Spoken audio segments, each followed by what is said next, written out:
Hello. Hi, how are Hi, you? how are you? Hi, Dennis. Hi, Corinne. Hi. Hey, Greg. How you doing, Hi, Dennis? Greg. Good. How you doing, Kareem? How's everybody been? Busy. Yes, Busy. isn't that the truth? Isn't that the truth? Why Busy am I not bees. surprised you're busy, Corinne?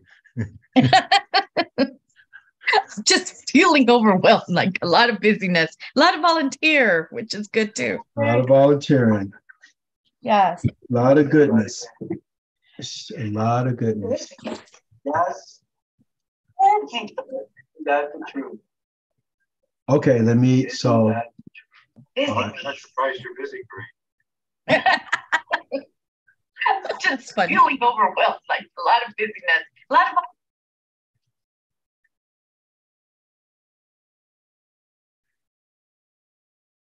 Okay.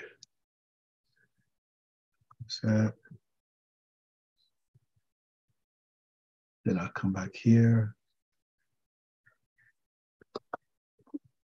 Okay, so we are recording on all cylinders. So that's good. And then I will go to Drive. Then I'll go to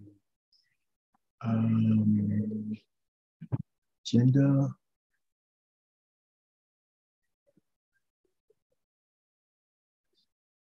Agenda packages. Teresa. Governing Board. February. That. All that's done. Hi, Teresa. Hi, everybody. Oh, we're live streaming. Yay. We are live streaming. Someone did not want to get another zero on his report card on that. So he went in and prepped. So now let me pull up the PowerPoint that you sent me. Hey, Dennis, how was your vacation? Yes. It was fantastic. I mean, Jamaica's a paradise. It was great. Good. Hi, Corinne. How are you? Hi, Teresa. Hi, Dennis. A lot of pictures, Dennis. A few, yes. A few. It was with family. It was about getting together with people. It was just wonderful. My wife has a lot of family in Jamaica. Oh, how nice. That's beautiful. Okay. New file upload.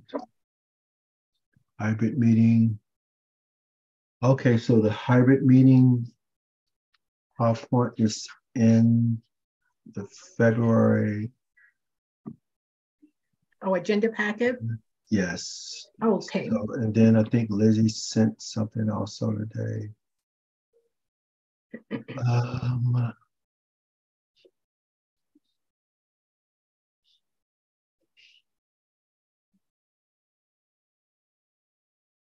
Copy below of the overall budget.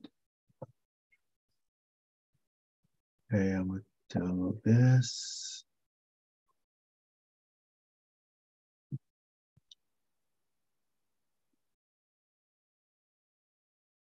Okay.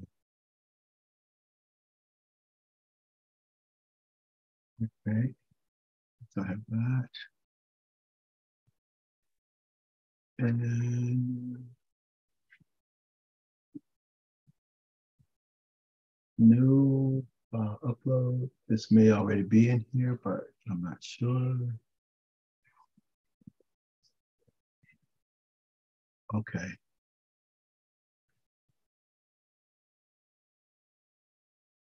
Okay, so those things are loaded. I can close this.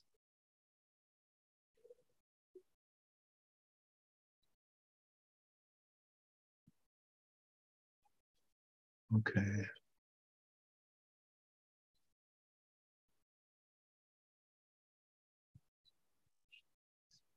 Okay, so I can close that.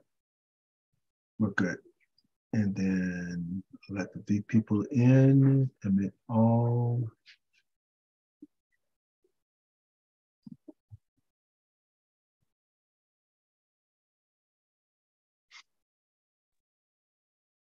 And let's see. Hi, Greg. Hi, Dolores. How you doing? Hey, Dennis. Hi, everybody. Hi. Didn't see the other ones. Make a co-host. Hello. Hi. So.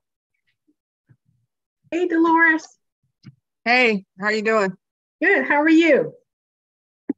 Trying to get adjusted to this cold up here. It's a little chilly, huh? Huh? Are you in California or are you somewhere else? I'm up in Vancouver, Washington. Oh, Yikes. traveling again? Well, this is family business. Okay. What did you think about Herb Wesson's acceptance? Nomination, not nomination. It was nice. It's a nice ceremony. And then they had a luncheon afterwards. Hello. His speech was lovely. Yeah. And then when he found out about that surprise, he broke down. I was watching it. Go ahead. Had to pass him some tissue. I saw him. He was just weeping. I think he was really, really surprised. I think he was overcome. Yeah. Yeah.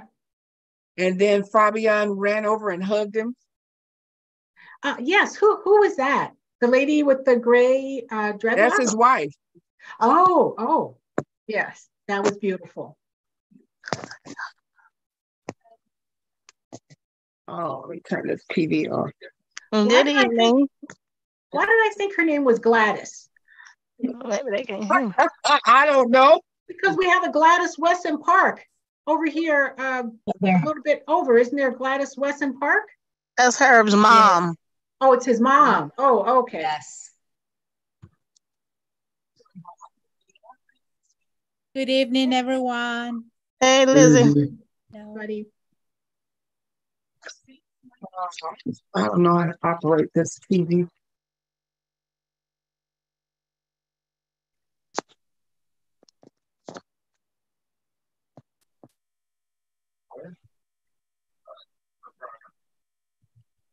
Okay.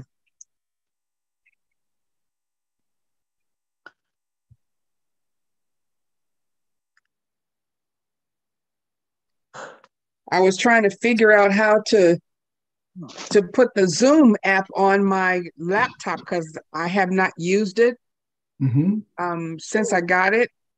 And I was fiddling around, and my daughter says, "Mother, just click on the link and it'll come up." Yeah. Sometimes I hate my kids. You get older and they start treating you like an invalid.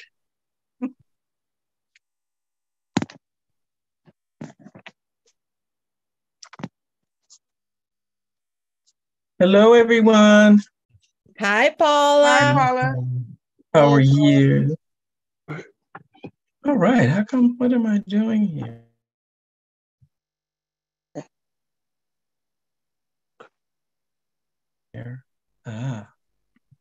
I had that. There's only a few people. There's a lot of you here.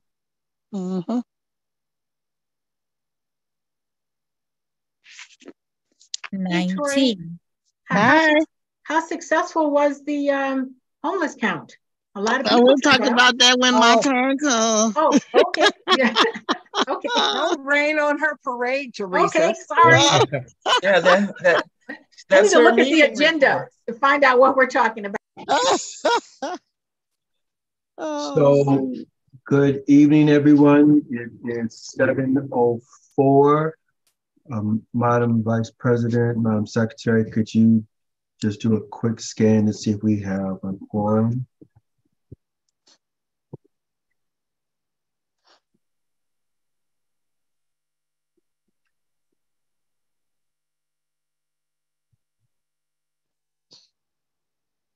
far as I can tell, we have at least 15. Okay. Okay. All right. All right. I'm sorry. I didn't hear what you said. Everybody froze on me. Okay. I just asked if we could check to see if we have a quorum. Okay, so Yes, 15. we will go ahead and get started then.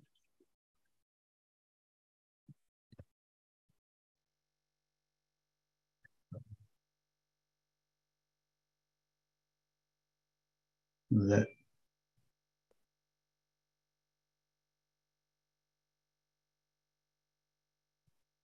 Okay, can everyone see the agenda? Somewhat. Yes. Yeah. Mhm. Okay, so I will preamble items. Okay, so we welcome each of you to today's governing board of UNNC. I want to say that as we prepare for this meeting, we have a lot of items on the agenda. I want to emphasize the nature of our existence, and that this board is a decision-making board in the sense of the work is done at the committee level, the detail work, and then when something is presented to us, it's just the bullet points of that, and then we make sure we understand those bullet points or highlights of that item, and then we vote on it in a efficient manner. So having said that, let's open up our meeting with the roll call for tonight.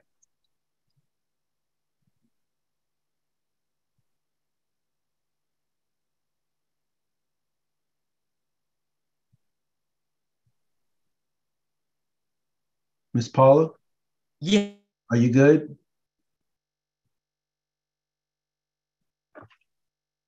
Ms. Sarah, Having a horrible time with my Paula, computer. You want me to call roll? Yeah. say again? Yeah, I'm here. Okay, can you either, Ms. Sarah, go ahead and call the roll? Oh boy. Ms. Hello? Paula, Okay, you can you seem hear to me? have some technical difficulties, so do you want Sarah to take care of the attendance for the night? I recommend that Sarah Long Henry does the roll call really Yeah. quick. Yes. Okay, I can handle it. Thank you. All right, Jasmine. I saw her in here. Jasmine? She's here. Sorry, here. Okay, Muriel? Aye. Dolores? Present. Raheem? He's absent. He may come later. Thank you. Taylor? Present. Charlie? Paul King? Here. Carlos? Laura? Here. I am here. Paula? Here. Grace? Here. Dennis? Here. Corrine? Here. Teresa? Present. Michael? Here. Chris Carlson? Greg? Present. Ivy? Present. Sarah Lacey? She will be late to the meeting. Okay, thank you. Lizzie? Present. John Arnold? Here. 17 here. Outstanding. Okay, so we will continue with viewing the agenda. So our agenda for the night, we just can already extend the welcome, did the roll call. We have time for general public comments. Then the government agencies and any other government officials, executive committee business, which includes secretary report, treasury report, vice president's report, and then president's report. Then we have some funding requests that we will entertain tonight, several funding requests. And then committee, we call for a few committee reports. And that is the agenda for tonight. I make a motion that we approve the agenda as presented. I second. Lizzie. Okay. And let's do it by affirmation. Raise your brown hand, yellow hand, blue hand, whatever color hand you have or anything. Everybody see my brown hand over there, right? It's against the door, but can't help that. Okay. All right. All right. You may lower your hands. The agenda is approved. Okay, so let's move on. And from the very beginning, I do want to, if it seems like I am pushing items to move rapidly, I am not. I'm just working on the area of efficiency and us conducting our business in an effective and efficient manner. So we will call on any general public comments, and that you are limited to 1 minute per speaker. Any general public comments? Hands raised. Ms. Dolores, you have the floor. Yes, thank you. And hello, everyone. I attended LA City Council meeting on Wednesday and And to kick off Black History Month, Yvonne Wheeler, newly elected president of the County Federation of Labor, was honored, and so was our own former city councilman, Herb Wesson. He is set to be immortalized at City Hall with council members proposing a resolution that would name the stairs entering the south side of the building the Herb J. Wesson Jr. steps. And there was unanimous applause on that. And it was really a nice ceremony. Herb was really overcome with the accolades that was given to him, and especially the resolution that was put forth. As a matter of fact, he was so overcome he started crying, which was really sweet. And for all of his years from 2005 to 2020, he's been our city councilman in CD10, and it's well deserved. Yeah. So I just want to let everyone know about that. Thank you, Mr. Lawrence. Miss Lizzie, you have the floor.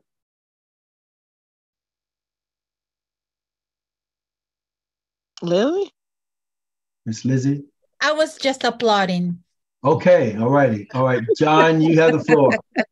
Applaud. My hand was up a long time, but. Good evening, everybody. I think this might be the first time I've ever spoken public comment in 16 years. So I have two things that have happened in my life in the past few months that have ties into UNNC. The first is some of you may have known about the Paul Williams House, which is at 1271 West 35th Street, outside of UNNC, but absolutely part of our history. And then apropos of Black History Month, Paul Williams was a famous architect, for those of you who don't know, in Los Angeles. And the house that he lived in South Los Angeles is right off of Jefferson and Budlong. So the news there is that it was up for sale for a development site, i.e. demolition, to be turned into apartments. But Kurt and I closed on it 2 days ago for a historic preservation project. So that house is now going to have a 2 or 3 year life of trying to be restored. And we're really trying to turn it not into a, just have it a community feel good, and let's see if we can make it all work. So that happened a couple, yesterday, 2 days ago. That's that. Secondly, back in November, I was elected to the AIA, which is the American Institute of Architects, of which Paul Revere Williams was the first Black member of the AIA. So I'm now on the AIA LA board. I was elected last November, and we had our first retreat. You all know what a retreat is for a board on Saturday. And you may all know this or not, but the AIA-LA has selected West Adams for its headquarters. It's right outside our zone. It's on Adams, just a block west of Crenshaw, but they are very well aware that we are one of their neighborhood councils, because they overlap about 3 of them. And I'm really proud of AIA-LA, first of all, that they chose West Adams for their headquarters. And they're absolutely, their focus is not capital A architecture, let's go look at fancy buildings, but really community outreach and how to make architecture more responsive to communities. So I'm really proud that they are going to be in our neighborhood. And it's an honor for the AILA and their sister nonprofit, Architecture of Communities Los Angeles, is going to be in our neighborhood. They will be coming to Planning and Zoning mid-month in February to give a presentation. They'll be at the Wellington Square Farmers Market sometime towards the end of the month with a booth with some activities for the kids. And then they are going to be coming to this board to introduce themselves and really try to interact with the community. I'm sorry, Greg, that was way over 2 minutes, but those are two great things that are happening. Hopefully great things happening in our neighborhood. Thanks. We celebrate that, John. We celebrate that very much. Laura, you have the floor. Hey, thank you. So on the same day that the Paul Williams house was officially saved, when John closed escrow, another heritage site in our community, not within UNNC, just to the east, but a would-be landmark called Hung Sa Dan, and it honors the Korean community. The South Korean government closed escrow to purchase that house. It's right around the corner from the Paul Williams house on Catalina near 35th. And so we have a second heritage save on the same day. So we just wanted to add that. I mean, it's interesting to get this good news. I feel like that one's Groundhog Day because I landed on Groundhog Day. So we're, repeating ourselves. But anyway, so I wanted to just share that it's not within UNC, it's very close. Danny. Mr. Loris? I think Tori was up before me. Miss Tori? Oh, I just want to say before anybody leaves, thank you to UNNC for showing up and showing out for the homeless count. And I'll talk about that later in the committee report. Thank you, Ms. Tori. Mr. Loris? I forgot to mention that a comedian, Tiffany Haddish, appeared at council to give some words. Apparently her and Herb Wesson have been friends for a long time, and she came there in support of him. And the postmaster was also there, did an unveiling on a new stamp for Black History Month. Ernest J. Gaines, apparently he's an author, and he's going to be on the latest stamp. Okay, that's it. Perfect. Thank you. Thank you, Ms. Loris. So we're scanning the room for any other public comments. Seeing none, we'll go to our government officials. So do we have anyone from Council District 10 present? Okay. And then if not, then let's go to Dunn report. Sir Gibson, you have the floor, good sir. Quick question before, sorry, I'm actually with Congresswoman Kamlager's team. I didn't know if there was a section. Yes, ma'am. This is Miss. Yes, ma'am. I see you, and then we will call on you. So yes. Oh, okay. I remember you sent me an email earlier this week. So yes, we will. Yes. Okay. There'll be a space for you. Yes, ma'am. Hi, everybody. Can you guys hear me? So yes. It's like the Zoom thing though.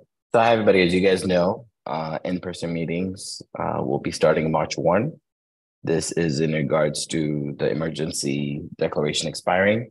And so that means all neighborhood councils will be back into in-person meetings. However, one thing is for sure, each board will have the opportunity to take action based on Assembly Bill AB 2449, where they will be incorporating a hybrid model. So each board does need to take action. And so by doing that, you will be incorporating Zoom into your public meetings. The big difference is you still need to have quorum for in-person meetings. And then, so there still needs to be quorum physically for the in-person. And then any other board member is not able to attend is able to be virtual, and also some members of the public can be virtual. So it's up to the board to take action. We are offering 2 workshops because we understand the complexity of in-person meetings and how they're going to look like for each board. And we have it on Thursday, February 23rd and Saturday, February 25th. It will be from 6 p.m. to 7:30 p.m. and from Saturday from 1 to 2:30 p.m. So this is just in order for us to give a better, this is in further explain how AB 229 will be looking like. So luckily for the first time, this board will see how tall I am. I'm just kidding. I'm definitely a short guy, but just want to make sure that folks are aware that in-person meetings are coming, and I'm looking forward to meeting everybody in person in March 1. I know there's a few questions, so I'm definitely opening it up for discussion, but we are offering workshops to make sure we can fully explain how it looks like. Mr. Loris? Yes, Dolores. Am I to understand you correctly, Gibson, that if we have an in-person meeting, that the virtual people that will still be online attending the meeting would not be counted towards a quorum? No. So it has to be a has to have quorum. Okay. Quorum So, first, Lord, and then anybody else additional will be able to do virtual. Mr. Lawrence, part of the presentation that Teresa will present and part of the president's comments will talk about the plan that we have in place that's in line with what Mr. Gibson is saying. And during that discussion, I'll be able to answer any questions, but I definitely want to just make sure to let you know. So I'm here through the whole time, and I definitely know you guys will be able to provide input, but I am here through the whole board meeting so we can further discuss it if there's any additional questions, because I don't want to sort of interrupt the agenda, because I definitely saw it on the agenda. So I want to be helpful, but I'm going to be here, and that's going to be my concentration tonight to provide any help in regards to that discussion. Okay, thank you, Sir Gibson. Any other news from on high? Hi, Ms. Myers. Yeah. Oh, I just want to mention also one thing is all physical locations. We've been doing ADA inspections. In addition to that, we've been working with the Department of Disability to make sure all physical locations do meet the ADA criteria. So that's why it's something that we've been working on, just to make sure that once we have in person, we are good to go and passing with flying colors. Okay. Laura? Yeah, Gibson, and I don't know if you and Greg had a chance to talk today, but in the last couple of weeks, we've all been getting emails purportedly from Empower LA about voicemail. Is it a spoof? It's a spam. It's a spoof. Really Somebody's trying to do phishing, and we're working on it. It's something our tech team is trying to look into to figure out how we can avoid that and minimize the spoofing. But yeah, if you get a department correspondence, the way it's been looking like, it looks very iffy. If you don't trust it, trust your instinct. And if you get it, email it to me, so I'll be able to let you know if it's a department response or not. Yeah, because it had an HTML attachment, which is never safe. That's not ours. Those are always dangerous. Okay.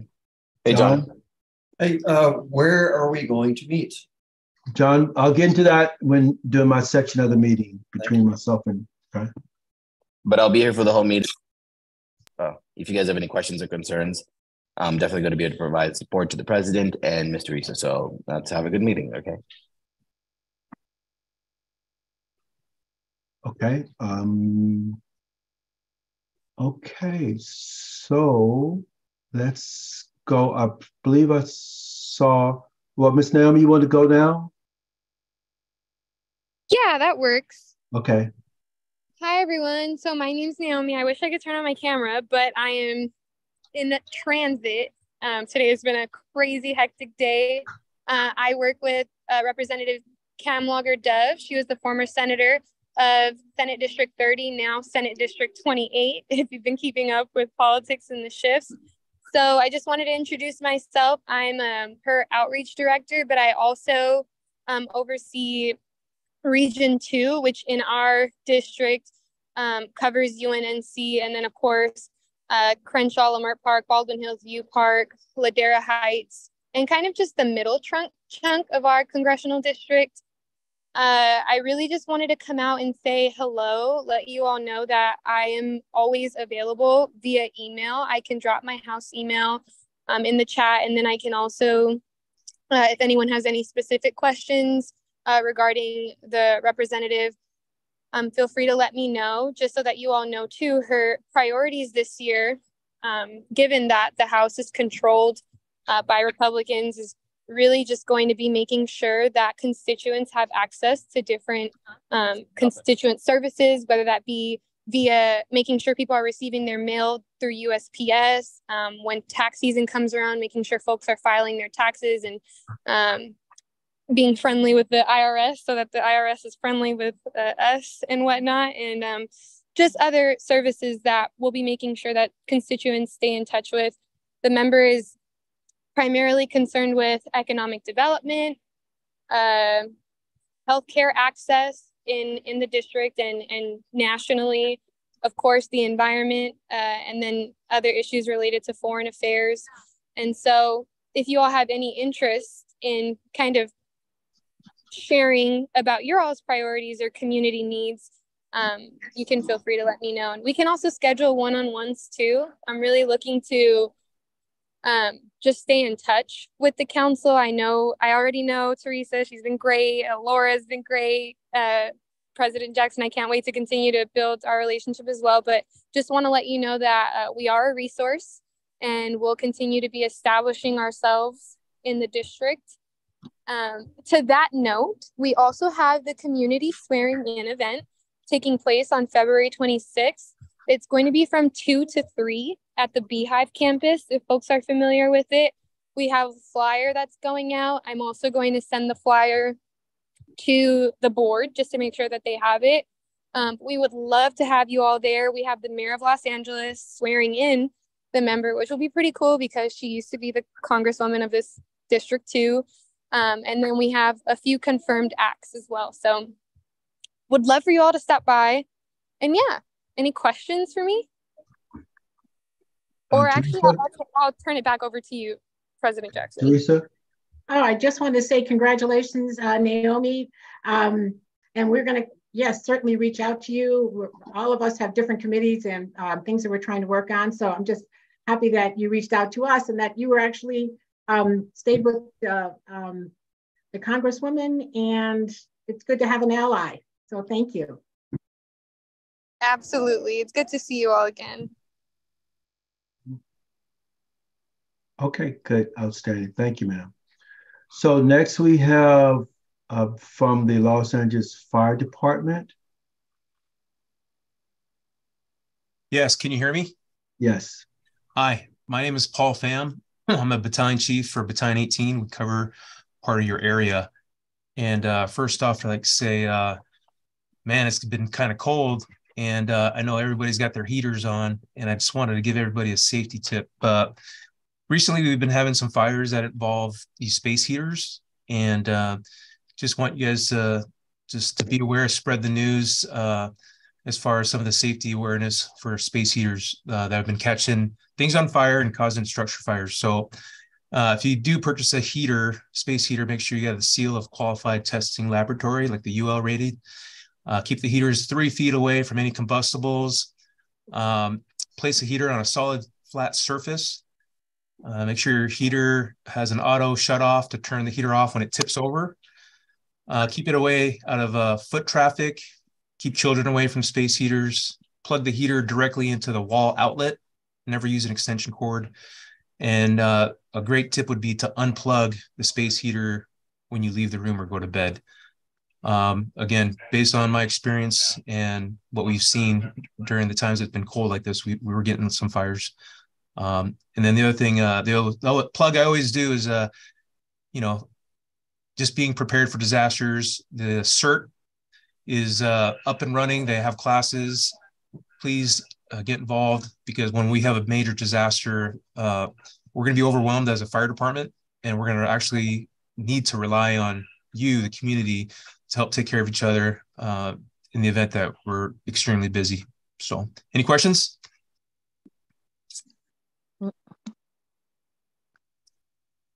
Thank you, Chief. All Teresa? right. Guys, have good night. No, don't leave yet, sir. Don't leave yet. Teresa has a question. Yeah, sorry. No, I just want to make the comment that we do have a public safety and earthquake preparedness committee, and they work diligently every month to do outreach to the community on CERT and earthquake preparedness. So we're actively trying to keep our community prepared for earthquakes. That's fantastic. Perfect. Mm. Do we have any other government officials? Thank you, guys. Thank you, sir. Have a good Thank evening. you. Okay. Okay, if not, then we'll move to the next phase of our meeting in this executive committee. Secretary's report. Ms. Sarah, I believe you do have sharing posts. Okay, great. Hang on just a minute. Let me get that shared.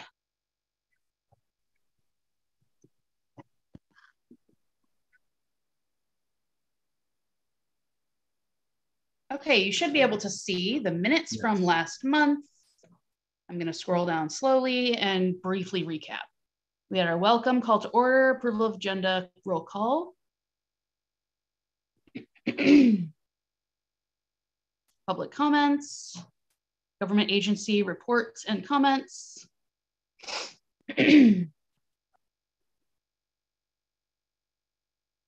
Executive committee business. Treasurer's report, I guess that was executive committee. Vice president's report, funding requests, of which we really only had one last month. Committee reports. And I just noticed an issue with my lettering. And then we adjourned at 9:51. I make a motion to approve the meeting minutes. And if I could, Teresa, if I could add to your motion with the edits that the secretary noted. Okay. So Second.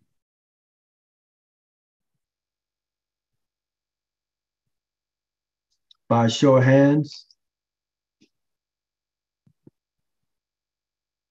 All right. All hands are up as if it was a nice party. Everybody's good. All right. Meeting minutes approved. Okay. Thank you, Ms. Sarah. Any other things to share, Ms. Sarah? Nope, that's it. Outstanding. Okay. Next, we will go to treasurer update. So Paul, you're up. Yep. Hey, everybody. Good evening. Let's just go ahead and take a look at, let me just make sure I've got my screen ready to share. Let's take a look at our funding to date, our budget to date, where we are, and then we can go to approving the December monthly expenditure report. And then while we're doing that, there'll be a couple of comments on some changes that have happened on in the finance side of things. So let me know if you can see. We can see the budget. Okay, great. So, so this is current. There's net available is almost $31,000 left. We do have 900 outstanding. That's not reflected in that amount. One thing you might notice is that our rollover funds and then the allocated amount that was designated, earmarked for specific expenses, that even though, let's see, it's probably been 2 weeks now, I submitted the revised budget to the clerk, to the funding office. It still hasn't been reflected yet in our numbers. And then while we're waiting for this to happen, we also were notified a few days ago that our new funding clerk that we got this year, Leanne, received a promotion. She ran as quickly as she could out of that group, and she's moving somewhere else. And so they're going to be training a new person. And in the meantime, we need to I need to direct everything to the general inbox. So I imagine that the revised budget will not get reflected for another week or so. I'm going to shoot him an email to ask when that's going to be done. Also, we were notified maybe a month ago, at least, that we were going to be receiving the credit card holders for UNNC. We're going to be getting new cards because the bank that the city has been using, Union Bank, was acquired by US Bank. And so all the credit cards were going to be replaced. So that's supposed to all be done in the next few weeks, and then the new card active by the 17th of this month.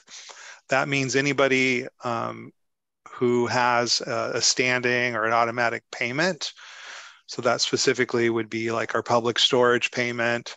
I think maybe in the communication side, there's some automatic payments. We need to be mindful that this is happening and to go into the to the websites and update or revise the payment credit card number. So just for everybody where that's relevant, please keep in mind that needs to be done. And so you might need to reach out to Laura or to Grace who have the credit cards. Any questions? Okay, so I'm going to stop the share here, and then I'm going to go to the December monthly expenditure report, and we'll take a look at that. And then I'll make a motion to approve it. Where are we here? Share screen. Let's see. Can everyone see the December 2002 MER? Yes. Great, thanks. So again, this is from December. Our numbers haven't really changed much. Net available, 31,173.74. We had office and some outreach expenses during the month. We had no community and no NPGs, it looks like, for the month. We had a bunch of backlogged and Zoomwinkle expenses that finally hit our number. So you can see these 3 line items were for Ann, public storage. I do want to give a shout out to Grace and whoever else did the negotiation, maybe you, Greg, as well. I don't know who all was there, but for reducing our cost, because this 199 was going to be shooting up to like 250, 260 by June, I believe, of this year. And so Grace went in and negotiated. I think we're down, someone can correct me, 189 or maybe even 199 again, but we're kind of holding steady on that cost. So that's great. We had to go in and move all of the existing inventory from the one storage unit to a new one to get the new rate. So that was fun. But I just want to thank Grace for, taking the initiative on this one to save us some pennies. Here in the next little section here, we've got our MPG. So you can see we had I guess this was for the banner. We had the butterfly garden materials for both for Mid-City, Prescott, and then Ignited Light had some dollars allocated to them for food boxes. I know we have the banner, but I haven't really had any follow-up yet from Prescott on the garden materials, if anybody knows, or from Ignited Light, if anybody knows what has happened there. Go ahead and feel free to share. Greg. So what we will do is just ask them to come and share perhaps next month what's the progress of their projects. So that's just part of the funding report that we'll send them those forms and then ask them to, and we'll put them on the agenda for next month. Okay, cool. And then the next section are receipts. So I'll just slowly go through the receipts and the BACs related to these expenses. If I'm going too fast, let me know.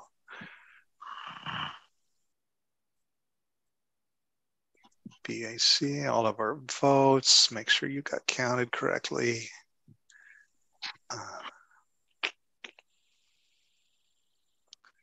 And that's it for December. So I would like to make the motion to approve the December 2002 MER.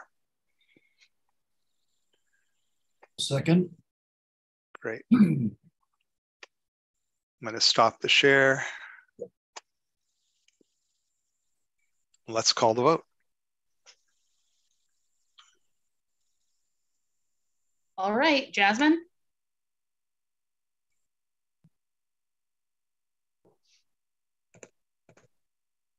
Jasmine?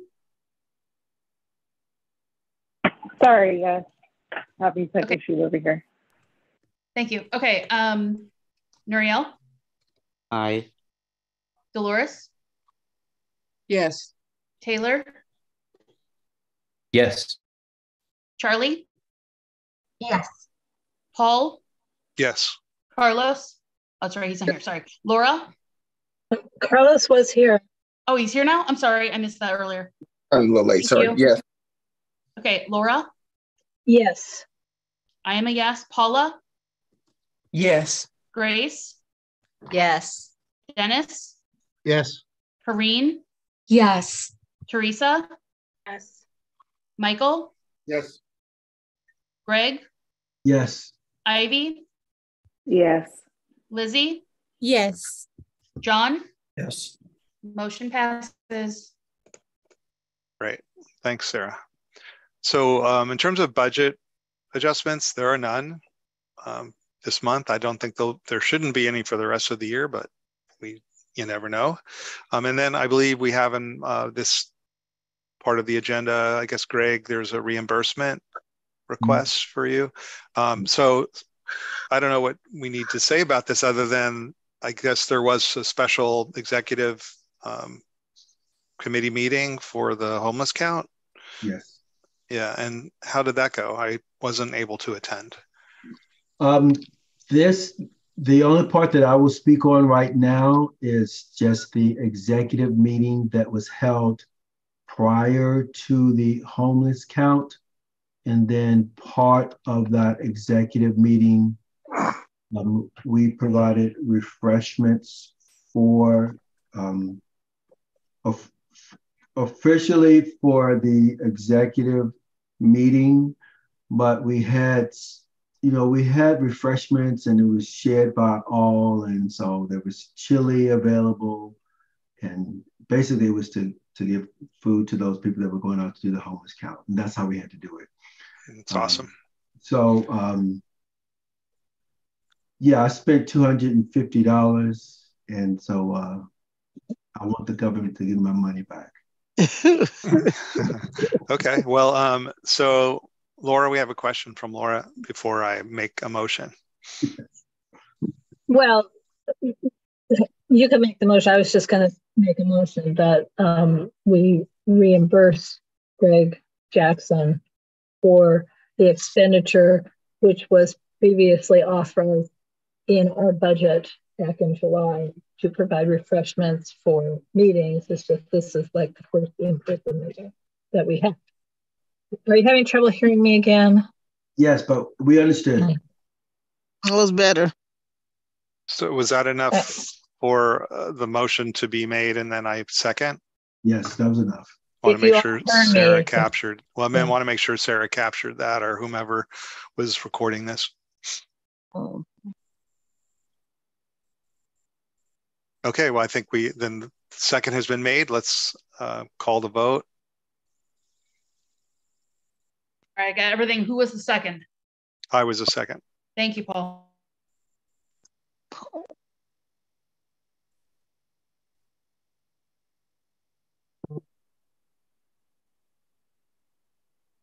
Okay, Jasmine? Yes. Nuriel? Aye. Dolores? Yes. Taylor? Yes. Charlie? Yes. Paul? Yes. Carlos? Yes. Laura? Yes. Yes. I'm a yes. Paula? Paula Southern? She's frozen. Okay, Grace? Yes. Dennis? Yes. Kareen? Yes. Teresa? Yes. Michael? Yes. Greg? Abstain. Ivy? Yes. Lizzie? Yes. John Arnold? Why am I always last? Yes. Hey, you're last on the list because you're Region 6. I'm sorry. Region 6, Rep 8. I don't know why. That's the order I got the list in. You can go go backwards, from the but then I have to bottom. scroll up. Yeah, you can go from the bottom. You can go from the bottom so nobody's get their feelings hurt or anything like that. So I can try to do that. I'm just getting used to all of this, but I will try. Okay. John, we're saving the best for last. Yeah. Okay. All right. Well, great. Thanks, Sarah. So that motion passed. And then before I pass the baton to, I think, Greg, the president's report is up next. Vice Just President. again, wanted to thank you for ensuring everyone was well fed that day. And then thanks again for being early at public storage and getting most of the stuff moved to the other unit before everyone else showed up. So you really made it easy for us. Thanks again. You are really loving tonight, Paul. I appreciate that, brother. I just want to spread a little joy and love tonight. Spread the love. It's all good. All good. Okay. Love it. Appreciate that. Miss Paula, you're up. Oh boy, I'm having such computer problems. Can you all hear me? Yes, for the moment. Okay. Let me see if I can quickly share and do this. Our training, our attendance is good. I just want to confirm, right now we don't have Christine Carlson, Raheem Dawson, or Sarah Lacey. Is that correct? That is correct. Okay. All right, so for training, we are absolutely doing a fabulous job. Everybody is current. We have Jasmine coming up in March with, what is that class? Code of Conduct. And then we have something coming up in May and June, but we are looking good. Some of us are out to 2024. So we are doing a wonderful job on the training. And for the executive handbook, I've gotten a job description for every committee member on the executive team, and I will put that together. And my plan is to send it out to all of you to view and get your comments. And that's my report. Thank you, ma'am. Okay, move, Luna, move. Come on, move, girl. All right. What's the name? Luna, Miss Luna. Oh, that's right. Right. Miss Luna. Miss Luna likes to sit right in front of me when she comes in. Okay, so for the president's report, I want to start with this. I know that Miss Lizzie will talk about the election, but here's my presentation on this. I like our team. I like the progress that we have made. I like the way that we have worked through things over the last year or so. I'm very proud of the work that we have done. Yes, there are issues that we need to work on. There will always be issues that we need to work on, but we have made great progress over the last couple of years, building on what came before us. So here's my thing. I know that I'm in the group that needs to decide if I'm going to run again.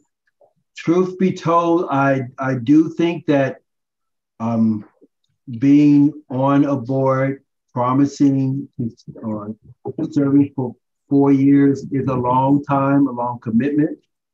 I wish it was in smaller chunks, but it is not. But I'm going to run again, and I'm asking as many as can stay on. Please do so. Yes, there will be things that we need to work through, but we will work through them and make progress. We've made progress on the website. We made progress. I don't go around hugging trees, but I'm really in love with trees and grass and green space. I like the technology things that we're doing. I like our efficiency in reaching out to the community. I like the way that Dennis and Grace are doing the CERT training and safety issues. So I like Miss Sarah's attention to detail and things, and Miss Corinne, how she comes in and she's there for doing stuff. So I'm just calling out a few. Taylor, that's into traffic and things like that, and Teresa, who's becoming a tech person without knowing it. So we're a good team, and we're going to keep moving forward. So If you can stay with us. We will move to working more on housing and economic development. In the future, we're going to continue to work on dealing with the homeless issues. We want to be more efficient with finding out what the city is saying and working through the bureaucracy that exists in it's not just LA, in any government organization. That's just the nature of the work. So I would like for my team to stay if you can, if that persuades a little bit. I appreciate that, and in the spirit of Paul, love you for that. Even though he didn't use those words, but love you for that. So that's my story, and I'm sticking to it. There you go. All right. So now I want to talk about any questions or comments about that? Okay. So I want to talk to you about the in-person meetings. Okay. So as Sir Gibson said, in March, we're supposed to we're going to in-person meetings. So this is how we're proposing it will look for us. We can meet at the Gramercy Place Apartments for the governing board. It has a large room, has a big screen TV for the hybrid Zoom meetings. And the requirements are that we have to have a quorum in person, right, for the meetings. You can be just like you were in middle school, no insult to any of us, just like when you were in middle school, you can be excused from the meetings, but the rules are written that you can only use maybe 3 of those excuses per year, okay? So basically they're saying we have to have a quorum, and as a member of the board, you need to be present physically at the board. So we think that since we have to have the governing board together, and there still may be some concerns about COVID because it still exists, the fact that we're going to the Gramercy Place, which is, I'm a point, but that doesn't make it. It's the address is 1856 South Wilton Place. So that's on Washington, the corner of Washington and Wilton, right? So, but we could possibly park our cars at the church, in the church parking lot. But the place is big enough, spacious enough, so that if we are concerned about being too close to each other, we don't have to be, all on top of each other. So that's for the governing board. For the committees, we are proposing that we use the South Seas House for that, because when the committees meet, a quorum of the committees is, for the most part, just the chairperson. And you can have one other person there with you, so you're not there by yourself, but then all the other members can be, the public that wants to attend can be on the hybrid. And Teresa Mike, I see your hand, so I will get to you in a second. Okay. But we've looked at Teresa will talk about the technology, but they have demonstrated it. They have this really cool Zoom robot thing that when you're in the meeting, the person that speaks, the little robot, and turns to you and focuses on you and zooms in on you, and then the next person starts to talk, it zooms on them. So it's really high tech, not expensive, but that's the way we can hold our committee meetings at the South Seas House. We're using some of the facilities that the city has. It's small and intimate and safe, and we could store our items there. And I will pause there and answer questions that you may have. Michael, you're up first. Thank you. Can everybody hear me? Yes, sir. Yeah, first of all, I'd like to compliment Mr. President on his stylish appearance this evening. Thank you, and whether sir. or not you're setting a dress code standard for the rest of us. Yes, sir. Yes, sir. It's not even Sunday night, and I took a bath. You know, everything. And right? secondly, I'm going to ask the question that's on everybody's mind. At the next governing board meeting, will there be food? Sir, in the spirit of us practicing with the first executive meeting earlier and having food, there will be food at our next governing board meeting. Thank you. You're welcome. Okay. So I said, are there any concerns about the two locations? If we are going to use the Gramercy Place facility, there is a deposit that we need to put down. It's like $200 or something, and there's a contract that we need to sign with them. They've already been ADA approved. Long ago, Laura and Teresa went over there and checked it out, so they have the seal of approval.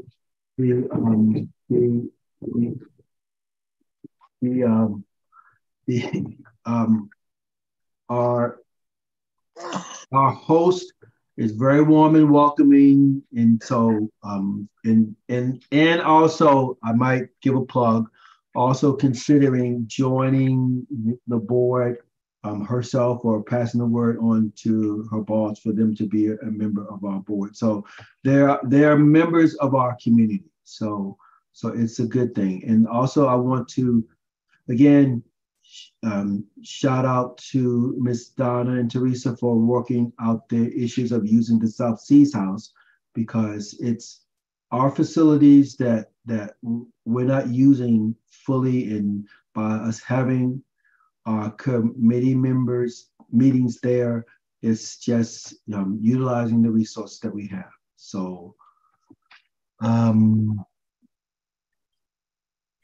let me see on the agenda if we have it presented as. Okay, so I don't have this under funding, but I could do the PowerPoint now if you want, Greg. Okay, yeah, that would be fine. That'd be fine. You see it? Yeah. Well, I think we have a few hands up first. Okay, so go ahead, Laura. Well, I just have a question. I know you were talking to Lenny over at Gramercy, and I was talking to Sarah almost on the same day. Sarah said that they've already been doing hybrid Zoom. So do they have a similar technology as Teresa's about to present, if you know?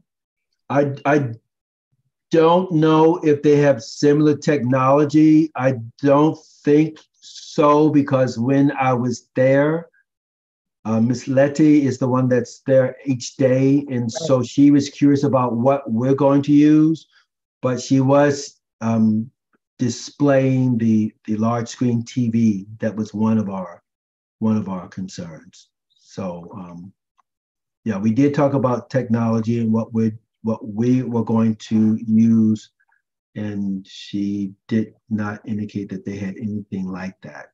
So, and I think when she says, when the individual you were speaking to said they're hosting, the people that meet there bring their own technology. I know like the Amazing Grace Conservatory, when they meet there, they bring their technology to host their meetings.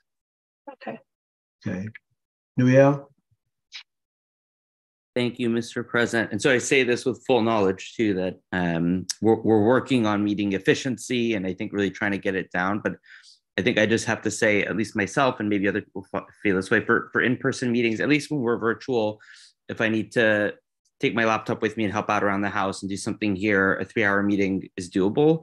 I think for in-person meetings, I think if we're going to have to be gone for 3.5 hours, including transit time, it's going to be difficult to manage. So I think as much as we can if possible, for the in-person meetings to focus on efficiency, maybe try to aim for 2.5 hours for these meetings.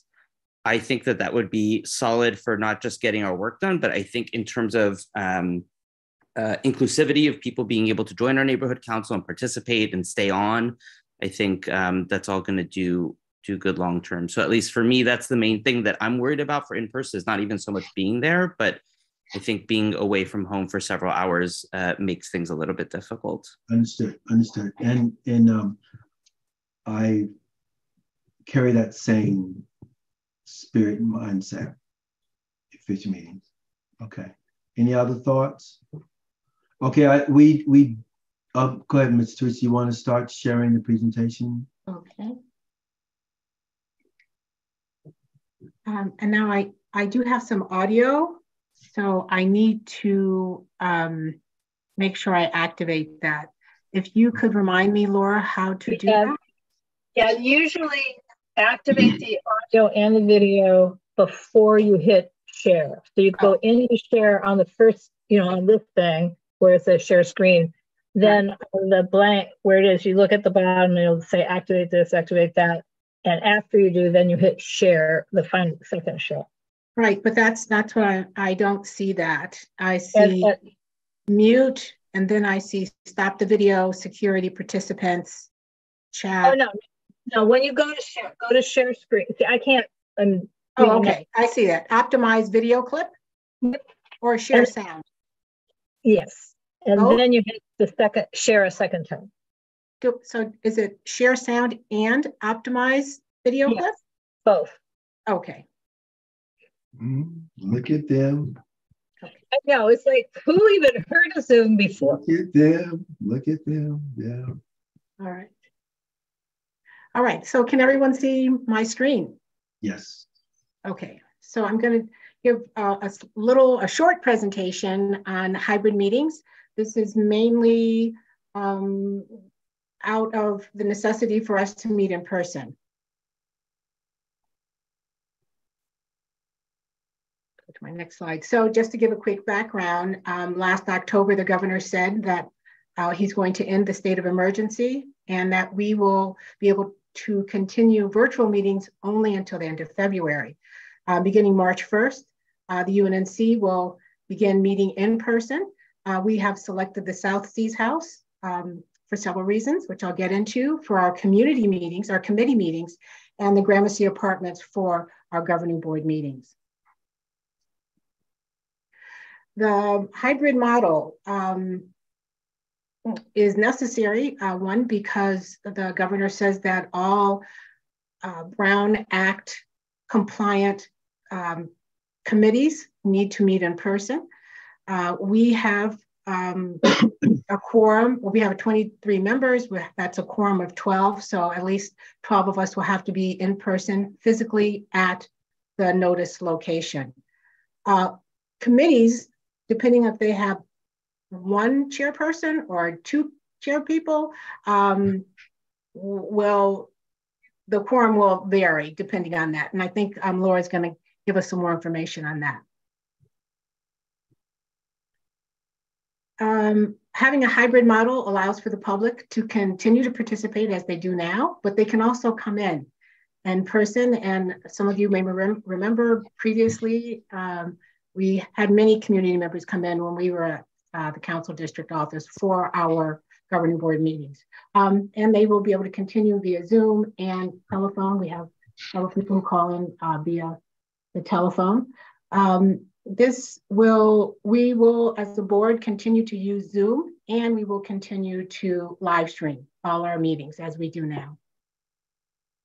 Live stream to YouTube. So when we began talking about how are we going to manage these hybrid meetings, the the West Adams Avenues was also concerned about that, because we too used to have all our meetings in person and have food afterwards, and it was a monthly community event. Also the HPOZ, which is a Historic Preservation Overlay Zone, which is a part of city planning, they used to meet in person. And as a government entity, they are now required beginning March 1st to meet meet in person. So I took some Zoom classes. Zoom has a lot of information, webinars on hybrid meetings, and we came up with the best video conferencing system for the South Seas House. It is called the Polycom Studio. It's recommended for groups 6 to 10, but we did a testing and we can accommodate up to 15 people. Once it's set up, it is very convenient, and that was one of the reasons why we chose this, this video conferencing system. So I have an example of how it works. So I'm going to try to do this right now.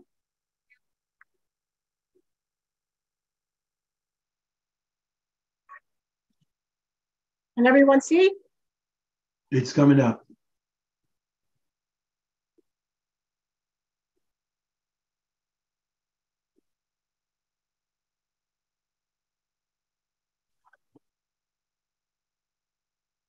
Nothing yet. Did someone say they couldn't hear? No, it hasn't started yet. Oh, it hasn't started yet. Okay, so I'm seeing it now. So let me stop sharing that, and then let me pull that up and then share it again.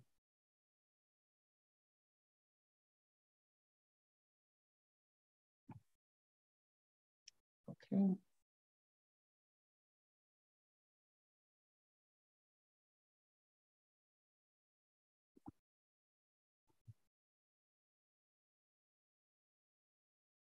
Can everyone see this now? Yes. Yeah. Let me, please let me know if you do not hear it. Could you hear that? Yes. Yeah.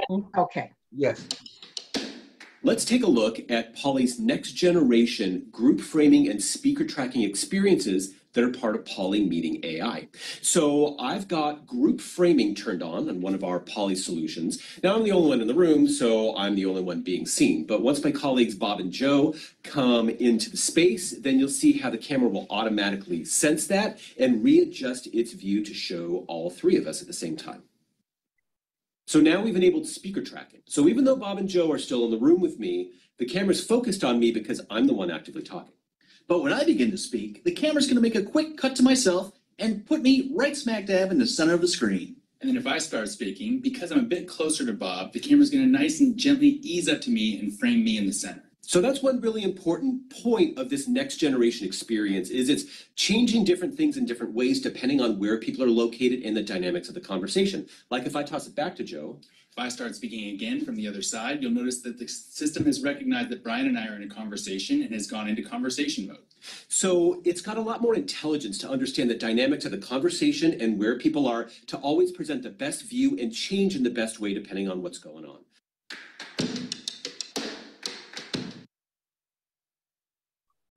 There's also one other video which shows the simplicity of plug and play, so I'd like to show that also.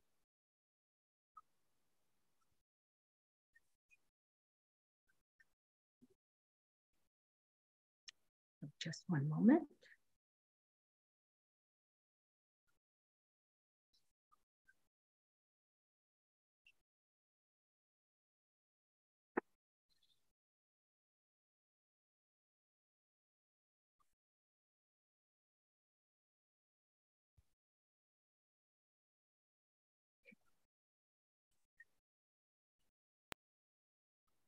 Everyone can see that, right? Yes.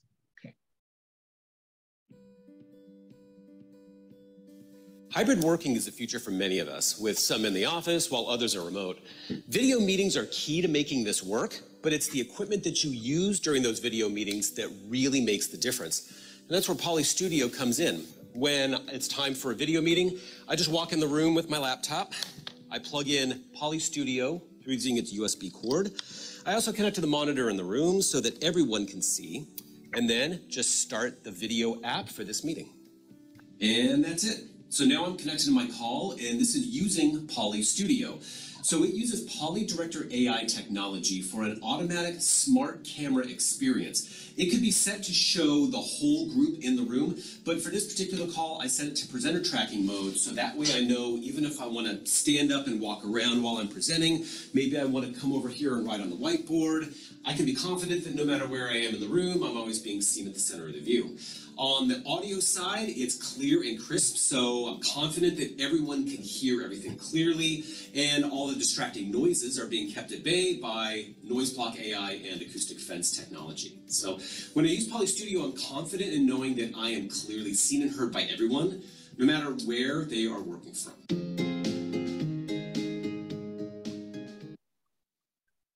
Okay, and I will go back to my PowerPoint, so let me share that.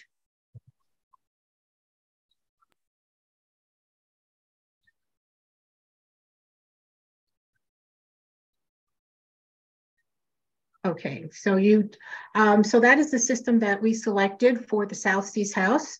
It works, as I mentioned, for 6 to 10 people. It's designed for 6 to 10, but we had 15 people in there kind of talking, and it seemed the AI did register the different people in the conversation. As this was initially a funding request, I'm going to include that in this portion also. And then when I get to the funding, we can, talk about how much we want to spend. At the South Seas House, they do have a television. It was gifted to the South Seas House many years ago, and that is what we use when we did our testing. But the director does not feel comfortable with the neighborhood council using that on a regular basis, and just because there are a lot of young people there, and if it's damaged, she would not be able to replace it quickly for us to be able to use it for our meetings. So one of the things I recommend is that we get our own monitor. Having a laptop dedicated to this system and also that can be used at the Gramercy is something that we need, so that chair people do not have to bring in their personal laptops. And as you saw, this is once the connections are made, it really is just a plug and play. We also need Microsoft software, including Excel, PowerPoint, and Word, in case someone comes in with a flash drive to do a presentation. And I recommend that we have a wireless keyboard and a mouse. I do have, and I can share this now, some examples. I'm gonna have to stop the share and bring it up again, sorry. Let me see. Examples of televisions. Here's an example of a television that's on sale that would meet the requirements that we need. Monitors, believe it or not, are a little bit more expensive than televisions, but they're more or less in this price range. I have several examples. I can share them now, or I can share them later. And for all of the other equipment, the same for the computer, more or less $200 or $300, $250 to $300. If it has a port to use an Ethernet cable, because South Seas House does have a T1 line, which will provide greater internet stability than using Wi-Fi. So if the computer has that, and because of that, it may be a little bit more, because most computers now are just set up for Wi-Fi. So there's some examples here, and you guys can look at them if you want, or I can. It doesn't, make a difference right now. So why the South Seas House? Well, it's a central location. Prior to the pandemic, several of the neighborhood council meetings were held there, including HPOZ and planning and zoning. It is ADA compliant. As I mentioned, it has a T1 line. And also, to be quite honest, it supports our local park facility. We're trying to have more classes there, and there are classes that we could have during the evening upstairs in our computer lab. So if the board is meeting down there, committee meetings, we could also offer classes upstairs in the computer lab. And there's plenty of parking. Lastly, the Avenues also purchased this heavy wooden cabinet where we could place our television, the virtual conferencing system, which is like a sound bar, and the laptop that can be secured with a lock. And the facility director will do a work order to have it securely attached to the stud, so it will be safe for earthquake safety. So that's about it. Are there any questions?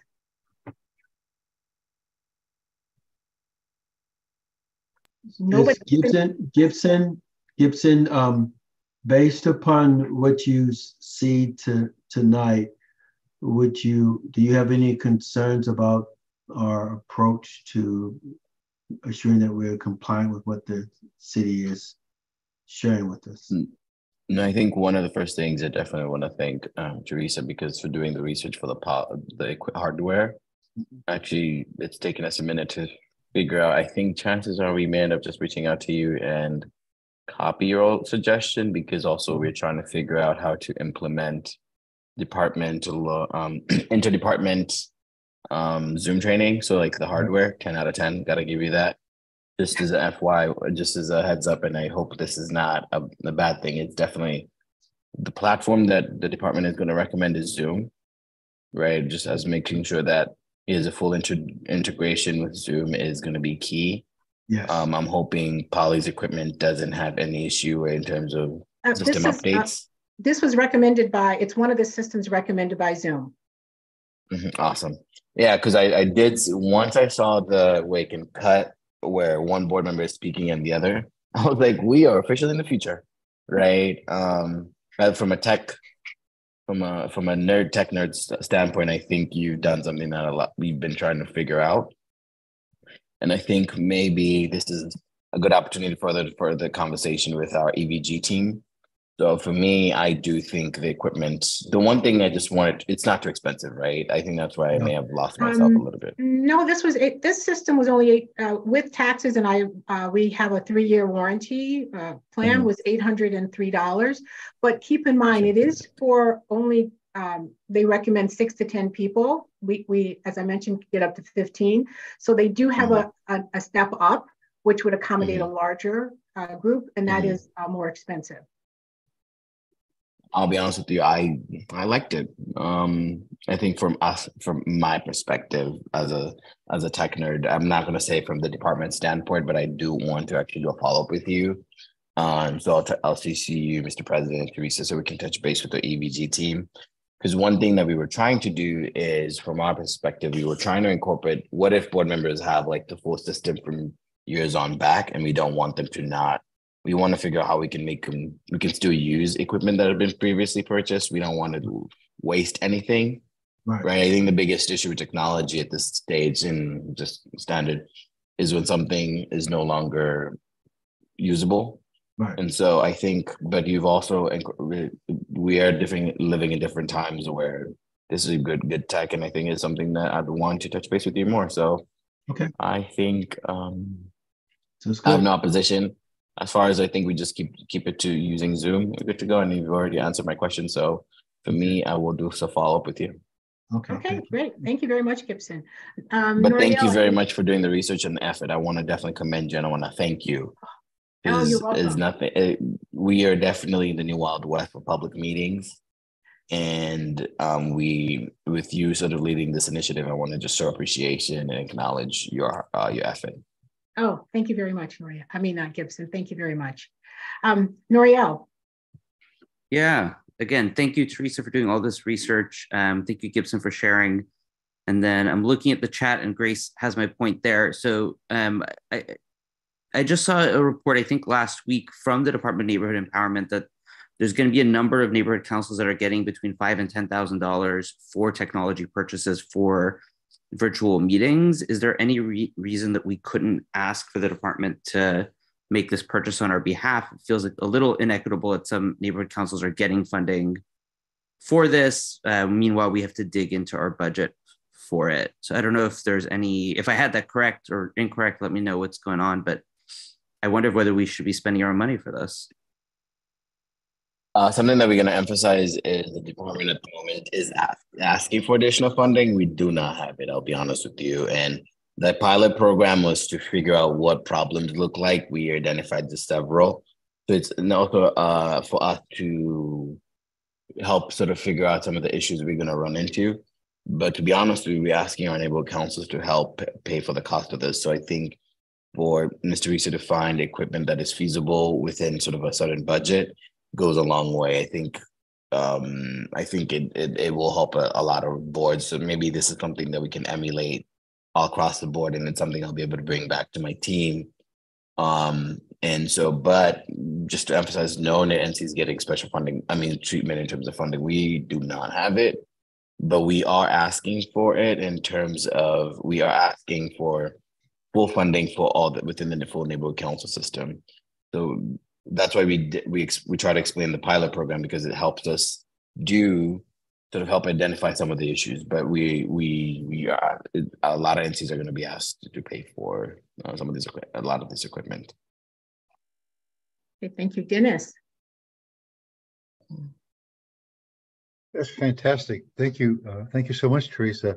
How much of the presentation that you did for Polycom for the South Seas House will apply to the way we operate at Gramercy? Well, what I'm thinking now, and I've discussed it with Laura, the equipment is a sound bar. So for our first governing board meeting, I'd like to bring that and connect it to the television that they have there in place, and let's see how that functions. I mean, maybe it'll work if all 22 of us are there. It will work, even though it's only, really developed for 6 to 10 people. But I'm hoping that we get our own system. I don't know how we're going to transport it, if we can keep it in the storage unit that they've allocated for us at Gramercy, or how that's going to work. But for a trial, we're going to bring this system and we're going to put it for our first governing board meeting. Super. Well, one further question. You've researched this to come up with something that works for us, but what if some other neighborhood council comes up with a different technology to do the same thing? Are we going to get any problem doing this on a system-wide basis, a city-wide basis? Well, remember, this was, yes, it was created with Unnc in mind, but really for our HPOZ and the West Adams Avenues. And we calibrated it for use at the South Seas House. So even if a better system, and I believe, in a few years, someone's going to have a television that is integrated. Zoom may already be working on it, a television that already has this system and their software already integrated into one piece of hardware. But it doesn't make a difference what else comes up. It's still going to function for the planning in the West Adams Avenues at the South Seas House. So it should work for our committee meetings, if nothing else. I got it. Well said, Teresa. Thanks again. You're welcome. Laura. Well, I need everyone to keep in mind, Teresa has said it's technology, but it's really just magic. I was one of the participants in one of the test Zoom meetings. So in other words, people in the South Seas House, neighbors within Avenues, and then others of us on Zoom just doing a test meeting. And it so felt like there was a human being carrying the camera, not a machine. And in fact, I asked Teresa, because when we first logged in, who's got the camera? They're very good. And she said, no, it's an AI. And it's like, no, it can't be. It's just magic. But it does seem to me that I am always concerned when we spend money that's ephemeral and isn't for the benefit of the community, or when someone comes with a proposal.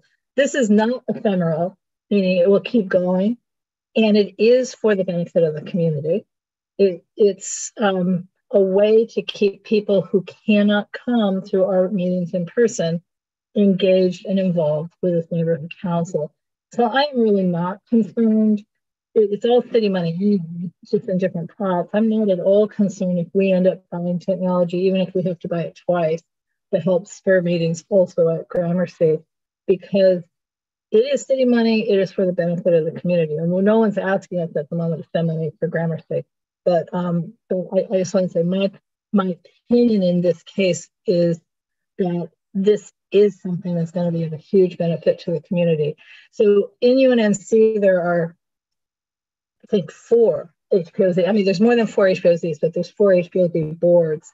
And they're not all going to be able to meet at South Sea's house, in part because of the rules for HPOZs about being adjacent to their own community. So I'm thinking the planning department might also need to partner with us and help purchase a system at the Gramercy, because that would service the Harvard Heights, Western Heights HPOZ, and also the Lafayette Square HPOZ, which is not within UNNC, but they, they're going to need to meet as well. They just are totally residential. So there's still some work to do on partnerships, but I mean, I'm speechless. It feels so like magic and technology that we never dreamed of 3 years ago.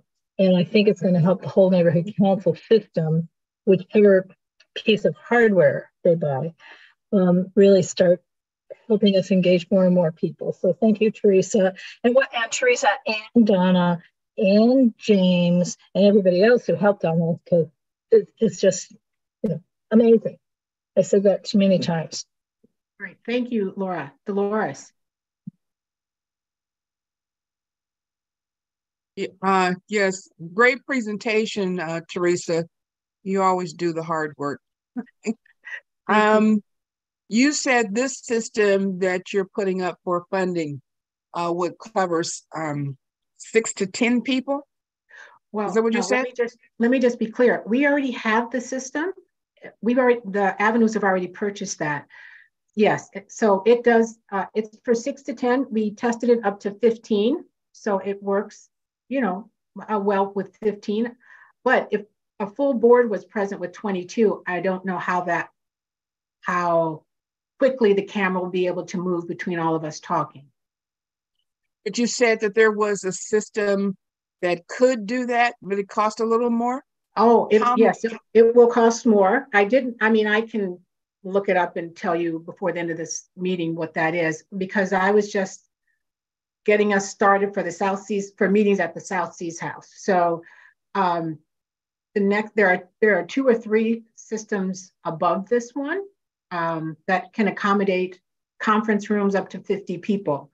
But I'm not recommending we get anything like that. I actually, as I mentioned, I'd like to just try what we have now at our first governing board and see how well the system is, how well it functions with, the full board. I'm just curious how much over what you're requesting it would cost for the wider view. The next step up, as you say. Right. I'm going to look it up right now, Dolores. But remember, I'm not asking money for this system. I'm suggesting that we get a television and a computer to work with this system. There's already an older model television there that works fine, but it doesn't belong to the UNNC. It belongs to the South Seas house. So she has it out. So if it's damaged or it's broken, we won't have access to a television. So that's why I'm requesting that we get a television and a computer that belongs to us that can be stored and secured away from the children who regularly use them. Oh, I must have misunderstood you then. So you're saying the system is already purchased. You're buying the equipment to go along with the system. Right. Correct. The avenues. Oh, okay. Madam Teresa, may I reclaim my time? I think, Laura, just one more question, and then. I was just going to make one more comment. The older television worked fine-ish, but remember, we could see pictures really well, but we couldn't read, like if you post the agenda or the MER, it didn't do so well on words. So we do probably, even if the director wasn't concerned, we probably do need a newer television. Right. There was pixelation on that. Okay, thank you very much, Greg. All right, thank you, outstanding. So we will see the cost of the items that we're recommending that we purchase when we go to the funding section. the overall thing that we wanted everyone to grasp is that we have a mandate that we need to follow. We are in line with those mandates. We are ahead of those mandates. We have a functional system in place that has been tested. We are ready to move forward in a safe manner with going back to in-person meetings so that it's a smooth transition, from February to March. We will be ready, and it will work for us. So great work. And so I'm looking forward to seeing all of you in person, and I'll be open for suggestions for meals for our first in-person meeting. So I will put my name on the list for picking up the first meal for that meeting. Okay, so having said that, we'll move on to the next part of my report. There's another area that we've mentioned a few times in our meetings, and that is the legislative report. And that is connected, of course, with the CIS. CIS is where we have individuals that are uploading those CISs. So I've sent an email out to a few individuals asking if they were interested in taking on that responsibility. And so we're just asking for people to step up for that area. Miss Ivy? Hi, Greg. So I wanted to know, what exactly is the call to action? Is it just uploading, I guess, these documents to our webpage, or wanting to understand it? There's a portal where once we say we want to take a position on it, there's a portal, and there's certain, just like with Twitter, there's a certain number of characters that you could put in that, and then there's this kind of like a template that we use to form what we say. So we just need individuals that will say they will be the uploader and part working with other members, drafting our response to different positions that the city has. So I would say maybe about a 1 hour to 2 hour training, and then being authorized to be the individuals that would submit those things. And then it can rotate. We have several people doing it. You can say, okay, you'll be the one that will update this month, or next person can do it the following month, or one person can do 1 or 2, if we have that many that we want to actually upload. So right now we have Laura does it. Taylor is working on becoming, I'm gonna say, certified or authorized to do that, and we're just looking for other people to work with it. I would be willing to do that. Say again? Okay, thank you so much. Thank you, I appreciate that. So we'll follow up with you on that. Miss Jasmine? Yeah, just for a little bit of further clarification, is this to replace, I think if I recall correctly, we had like a committee of some sort that met when necessary on putting these together. Is this to replace that, or is this it doesn't sort of support Laura? We're not necessarily calling for the committee to form again, but we're just calling for individuals that would upload them. If the group decide they wanted to meet as a committee to do it, that'll be fine. But right now, we just want to have more people that's willing to upload them. Okay, thank you. Okay, Laura? Is it just the upload function, or I think I'm asking the question as Jonathan perhaps, or did you want, I'm not really following all of those council motions. I mean, we used to have people on the board who would follow the motion, right, so that they could, however we then do it. So of the last year or so, the different committees follow motions of their interest. And so we're getting, tonight we have a CIO. because brought forth by a committee. So there's two parts of this equation. One is people who are following council motions. We're not totally reliant on them saying, hey, these are the ones that are interested. And then the other is finding a way through the system.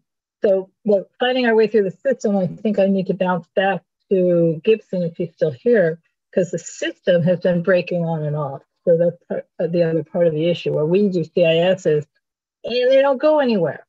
And I've been hearing this all over town. And I thought, Gibson, that Dunn was asking for some large amount of funding to redo the portal. Is that correct? Is he still here? I think Gibson's no, I want to respond. I want to respond to your question comment. One, for now, where I'm asking for more individuals to upload, and then I'm trying to be strategic about this, but so I'll let the cat out of the bag. And then later on, I'll circle back and say, again, I want it to be a culture where everyone is monitoring, looking at your legislative report, and then seeing things that interest them. Like, a few times Ms. Dolores would say, hey, Greg, did you see this? And because that item caught her attention. And Taylor notices things about traffic. So or Dennis might see things related to certain safety things. So we have our particular areas of interest, and that when we're looking through the legislative report, which is the summary of what was passed, then we can say, this is something that we want to. And then maybe in one of our meetings or a Saturday meeting, or when we finally do a retreat, we could say, let's show people how to do some more of this stuff without making it a burden. I don't want to overburden people on that. So I don't want us to dig into all the details of it right now. I just want to get people to volunteer, and we have some people that expressed their interest, and one person that said they would. Okay. And my last question is, yes. I don't know if Taylor is stuck in the Dante's, purgatory, because we didn't get the paperwork to Dunn, or did Dunn lose the paperwork for Taylor? Or do we just forget what happened and just follow paperwork tomorrow? You know what I mean? I don't know. I think Taylor doesn't have login ability, so that's why he's not able to. So because we voted him. Taylor just came off of unmute. He's unmuted himself, so it sounds like he wants to say something. I'm assuming. I have nothing intelligent to say, just that I don't have a login. It's true. And you're a good man. It'd be nice if I got one. Okay, so let's try again tomorrow. Okay. So Greg, you and I can talk, because we definitely already voted. He's in. But what does that mean to Dunn? We know what it means to us, but what does it mean to Dunn? They have to give him a login. Right. Let's work on that tomorrow. Okay. All right. So I feel like I've taken up too much time already. And then that was my last thing on my section. And so thank you so much. And we'll move to the funding request. Okay. Thank you, Greg. So last May, the board voted to obtain a secondary Zoom license. We already have one, an enterprise Zoom account from Dunn that the governing board uses mainly. But anyway, we voted to get another license, and that one is the one we use now for all of the committee meetings, except for governing board. And I'm not quite sure if executive uses this other Zoom license or not. We will need to renew it in May. I'm coming to the board now because my family has a Zoom account, and a few weeks before it was time to renew, Zoom offered us a 30% discount. So I'm not quite sure if that's going to be offered to us, but I'd like to have a BAC approved for $199, which is was the cost last year. And that way, if it is, we do receive a discount, we have the flexibility to get it if it's only offered for 3 days. If not, we can just purchase it in May when it's time to renew. So I would like, is there any discussion or any questions about that? I just see it as a proactive, being prepared action on our part. So I make a motion to approve the purchase of the renewal of the UNNC Zoom license for $199. Second. A million seconds. Sarah? Yep, I heard Grace. Was that the second? I'm sorry. That's fine. All right, Jasmine? Yes. Nuriel? Aye. Dolores? Yes. Taylor? Yeah. Charlie? Yes. Paul King? Yes. Carlos? Yes. Laura? Yes. I am a yes. Grace? Yes. Paula? Yes. Dennis? Yes. Corrine? Yes. Teresa? Yes. Michael? Yes. Greg? Yes. Ivy? Yes. Lizzie? Yes. Thank you, Teresa. John R. Yes. I'm sorry, I forgot to start at the bottom of the list. I know. Yes. I used to be the last one. I don't know. We didn't want to put any pressure on you, Miss Sarah. We didn't want to put, we didn't want to I stress will you out. try to start. It's just not intuitive to start at the bottom of the list. I'm sorry. I'm okay. I'll try. I'll try to No remember. sweat. No Sorry. sweat. We've got plenty to do tonight. Oh, here you go. Here's the next one. You get to, so the next funding request. So that passed. Motion passed, right? Motion passed. Next request is again purchase of two laptop computer. Mr. Ritzer, you're up for that? Yes, and so what I suggest we do is buy a television, a TV/monitor, a laptop, a wireless keyboard, and a mouse to work with the system in the South Seas House. These are not, when I looked at this television before, it wasn't $239, but you can see it's on sale. Let's see if I just switched it. Can you guys see this television for $429? Yeah. Okay, and then here's a laptop for $379. That's off, $120 off. Here's a wireless keyboard with the mouse, and then the Microsoft software. I suggest we get the home student for $150 because this really, the computer will only be used with the virtual conferencing system at the South Seas House and at Gramercy. So it won't be in use for anything else unless someone has a PowerPoint presentation or for, I'll upload the Zoom app on it. So I believe we can get all of these items for less than $1,000, but I'm requesting up to $1,000 for the purchase of this equipment. Any questions? Yes, Laura. Is Acrobat Reader or some version of Acrobat free or close to yes. it? We can put, well, you mean like a PDF to? Yeah, so we can a PDF. Yes, but that's free. You can. Okay. Yeah, I can make sure that PDF is on there. Right, because Acrobat Professional, which is what I was looking at, was pretty expensive, and I don't think we need it. Yeah, no, I think you requested just to. I'm requesting just to read it. Yes, right.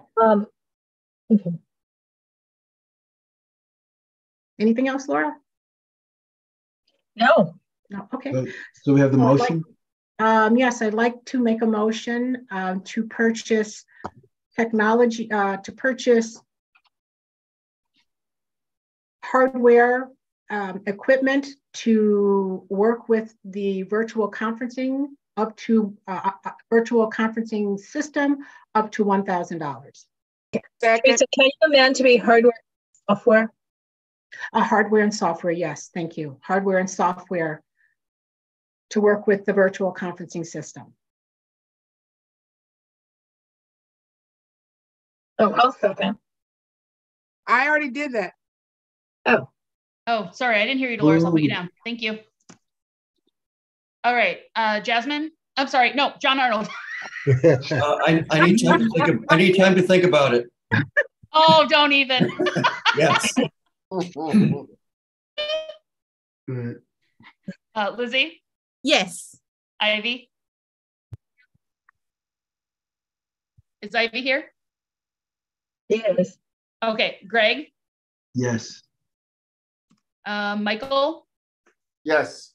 Teresa? Yes. Corrine? Yes. Dennis? Yes. Grace? Yes. Paula? Paula Southern? Anybody know if she's still on? Looks like she's not. Okay. I am a yes. Laura? Yes. Carlos? Yes. Paul? Yes. Charlie? Yes. Taylor? Yes. Dolores? Yes. Nuriel? Aye. Jasmine? Yes. Motion passes. Outstanding. Next on the agenda is election committee marketing funding requests, separate motion required for each session event. Lizzie and Laura, you're up. Do you want me to just let me display your? Yeah, so what we, I'll just kind of introduce this. A month ago, we as a board approved to adjust our budget by up to $5,000 for, well, this says marketing, but it's more for events and sessions related to the election. But we are following the path laid out for us by the clerk, funding clerk, who, as Paul already explained, only worked in that position for 2 months and now has taken another job. But we still need to follow what she had said. So what she had said was, first do your budget and then allocate the budget to the various sessions and events. So, and vote a separate BAC for each one.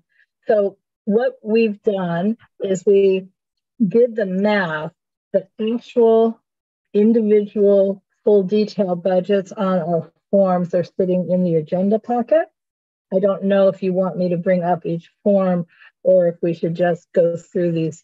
You know, it's up to you. It's getting towards that. I think for efficiency, if you look at the screen and just like you have well, that's what I'd like to do too, but I'm just asking the board what it would like to do. I'd rather do it this way. So these allocations are less than the $5,000.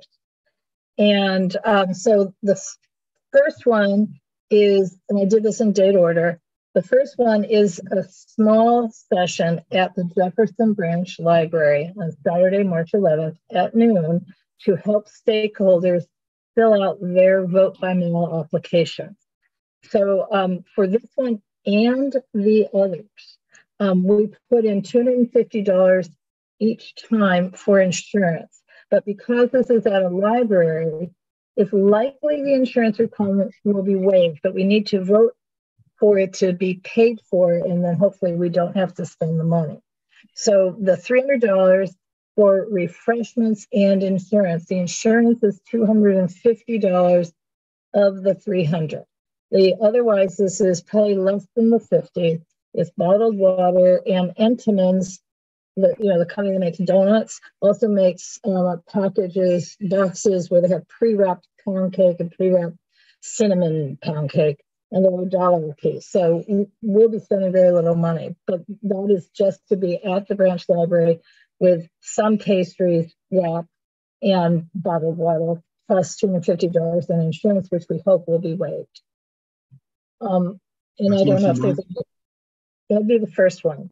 That'd be, I can't see what's above there. Is it C1? I mean, what is our funding item. It says above it, C, Yeah. all this is election. Can you Yeah, see that's it? what I'm saying. It's the C would be for item 5C1. Well, 5C1, yeah, 5C1, yes. And I'll just make the motion to approve that. I'll second it. I'll second. Just for point of reference, I believe we're at 6. No, because we're now in committees. Well, hold on. Are we in committee? Oh, No. we're still in No, we're in I fund. see. Okay, Funding, thank you. funding. Yes. Thank you. So Laura moved, Greg. Oh, you went mute. Sarah, we can't hear you. Let me just add that this was drafted before I got the confirmation from the library that no insurance will be needed because it's city facility. So Lizzie, this was already drafted. Lizzie, I'm just going to interrupt. It's the funding clerk who will decide on our behalf whether or not insurance is needed. And we don't have one. So we'll be dealing with the head of funding, I guess. Okay, so there's no guarantee. Is that no guarantee at this moment? Okay, got it. I believe that's an accurate statement, but we can't eliminate the insurance at this moment. Okay, we're dealing with it's bureaucratic. Yeah, exactly. Matters. Yes. Okay, got it. So I think we won't need it, but we have to approve. Ms. Sarah, are you good with the motion? We lost Yes, Sarah. I'm good. I'm ready to start calling the vote. Okay. All right. John Arnold? Yes.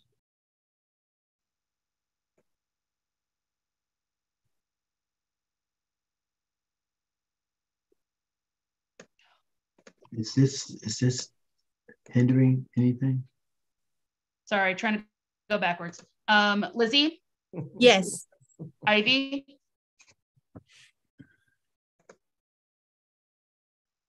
Ivy had to step away, I think. Thank you. I missed that. Greg? Yes. Michael? Yes. Teresa? Yes. Corrine? Yes. Dennis? Yes. Grace? Yes. Paula Southern? Yes. I am a yes. Laura? Yes. Carlos? Yes. Paul King? Yes. Charlie? Taylor? He had to step away as well. Taylor left. Yeah. And so did Charlie. He has actually left for the Okay. night. Thank you. Dolores? Dolores, I think, had to step away. Yeah. For a minute. Okay. Thank you. Nuriel? Aye. Jasmine? Yes. We're at 15. Outstanding. So it passes. Okay, pass. Okay. So the next item is almost the same. It's a second session of helping stakeholders fill out their vote by mail applications. This one would be in person in Harvard Heights at the private facility, Start LA Alibi Coffee, either on the outdoor patio or at the indoor gallery. We have permission for both on Sunday, March 26th. In this case, the request is for $350. We will need to buy like a box of coffee, no host if somebody wants latte or whatever, matcha this. But we'll have regular coffee, bottled water, the same wrap pastries, and insurance. So the facility, again, is free. This time, if we do this session, we will need the insurance. So that $350 is real if we do the session. We may not do the session, but we need to vote to do it, even if we then don't do it. Lizzie, what time is the session on the 20th? Anytime on Sunday, March 26th. If you want me to set a time, it could be noon. Or do you think it should be a little later? No, I have no preference. I just wanted to know what you had in mind. Well, Steve Wallace, who owns the facility, said what time we want. But it would have to be when Alibi is still open. So they close at 4:30 or so. Okay. I mean, if we want coffee. It sounds like that's a little bit late to be drinking coffee, so it needs to be early. It sounds like a morning thing for people who No, midday. No, you don't. Do you want it to be morning? Okay. No, I have a preference. We may not even do it. We just are trying to fund it right now. So that's the motion. I'll second the motion. Okay. Let's vote. All right. John Arnold. Yes. Thank you. I feel so. Careful what you wish for, John. That's all right. Lizzie? Yes. Ivy? She stepped away, right? Yes. Okay. Greg? Yes. Michael? Yes. Teresa? Yes, Teresa? I'm sorry. Yes, I'm sorry. Corrine? Yes. Dennis? Yes. Grace? Is Grace still here? You better be. Greg. No, Grace, not Greg. Oh, Grace. Okay. Yes. Paula? Yes. Oh, I thank couldn't you. unmute Paula? fast enough. No worries. Yes. Paula, okay. I am a yes. Laura? Yes. Carlos? Yes. Paul King? Yes. Charlie? Taylor left. That's right. Dolores? Yes. Okay. Nuriel? Aye. Jasmine? Yes. Thank you. Motion passes. Okay. The next one, and Lizzie might want to say what she has in mind exactly, but the next one is for the candidates, an in-person meet and greet. They meet and greet each other, but they also meet and greet us and members of the public. Think of it as sort of a cocktail reception, but no cocktails. We're not allowed to have them. Saturday, April 1st, 2 p.m., either at the South Sea House if they'll let us, since it closed at 2 p.m. So we were scheduling this to be able to do it just after they close, or at the Park Annex, which Donna Jones thinks that should consider. We request $450 this time for refreshments, decorations, and insurance. So the decorations is tiny amount. It's for like a tablecloth or 2 or 3 paper goods. And if there's any money left, like a little floral centerpiece on the table. The facility fees waived. We would assume the $250 insurance would be waived, but at the moment, what this is $250 for insurance and $200 for the refreshments and what we're calling decoration. And Lizzie, your idea on?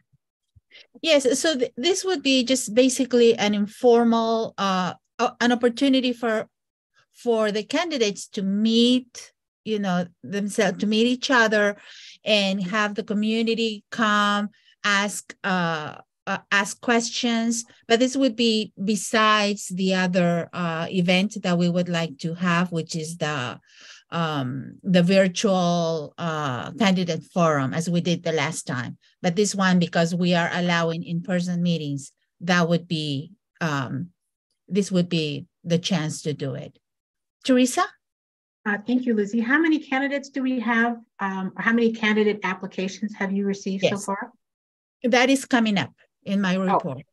Yes. Well, so right now we I know, but I'd like to know before I vote. 2 or 10. So it's a really good point. The problem is that I don't have. We don't know, Okay. Teresa. We don't know yet. Okay, thanks. Sure. All right. So Teresa, if my feeling is this: if we don't have enough candidates to have an actual election, meaning they don't actually give us an election if we don't have any competing seats, but we still have the people who signed up. If there's new people who signed up, we might still want to we might not call it candidates. We still might want to do a meet and greet. We might not need to do it as early as April 1st, but no one takes office till July. So again, we're voting now, holding these things, but if there's not an election, we're certainly not filling out vote by mail applications, for example. Yeah, so some of this may end up, unfortunately, canceled. I'd rather have more candidates than have an election. The problem is right now, I don't have any, I can tell you I have 1, 2, 3, 4 that have been certified, but there are some that have not answered and some who have not made up their minds. So this is it's evolving every day. Okay, thank you very much. But we can't wait another month to vote in these things because there's a time requirements for the clerk. And the debt, I'll wait till you get to your session, Lizzie. I'm sorry?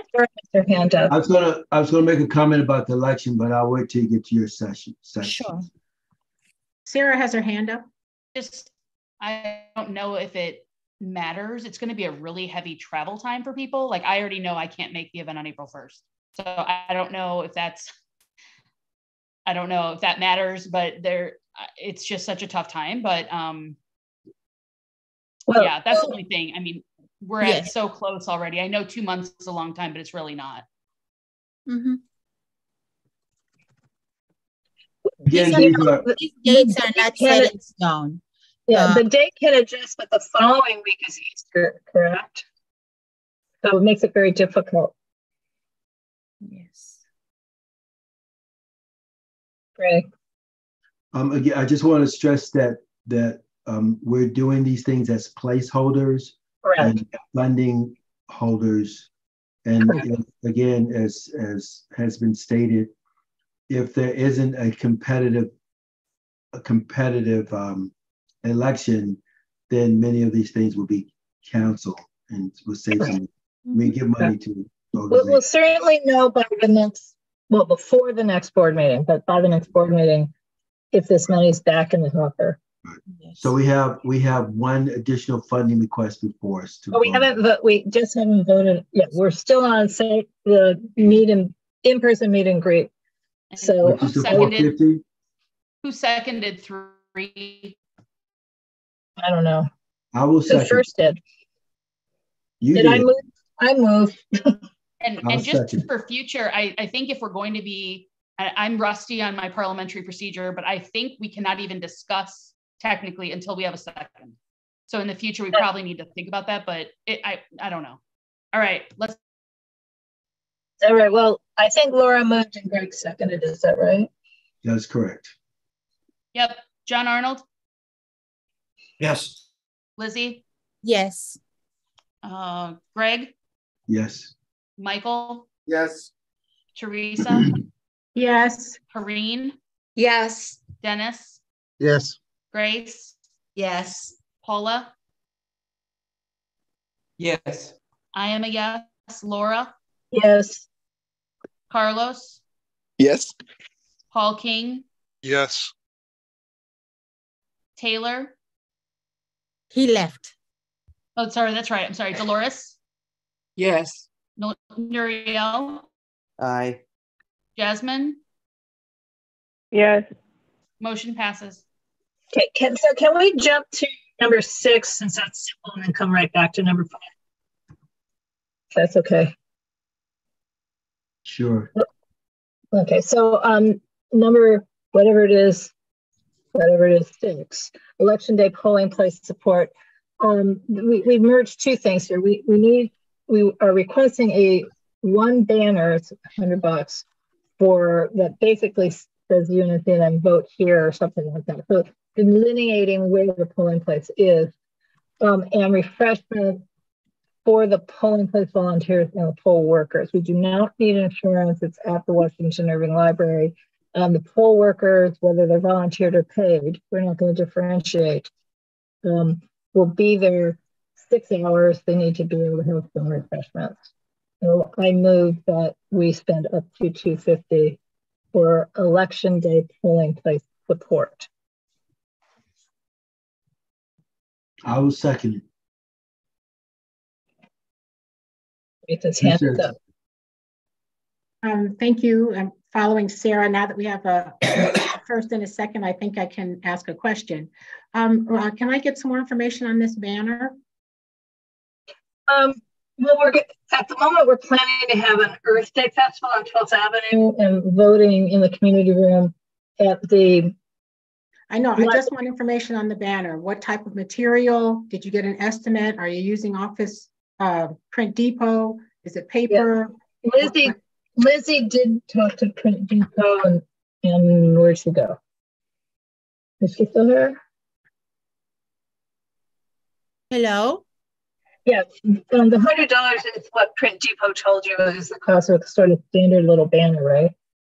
Yes, but that's, it just depends on what the size will be. We haven't decided yet. If I could just get some more answers.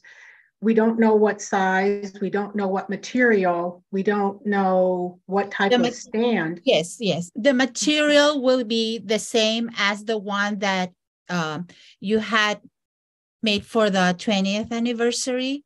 Right. That would be, it's the standard horizontal banner. It's not going to be the big one. Right. Because we have the big one already.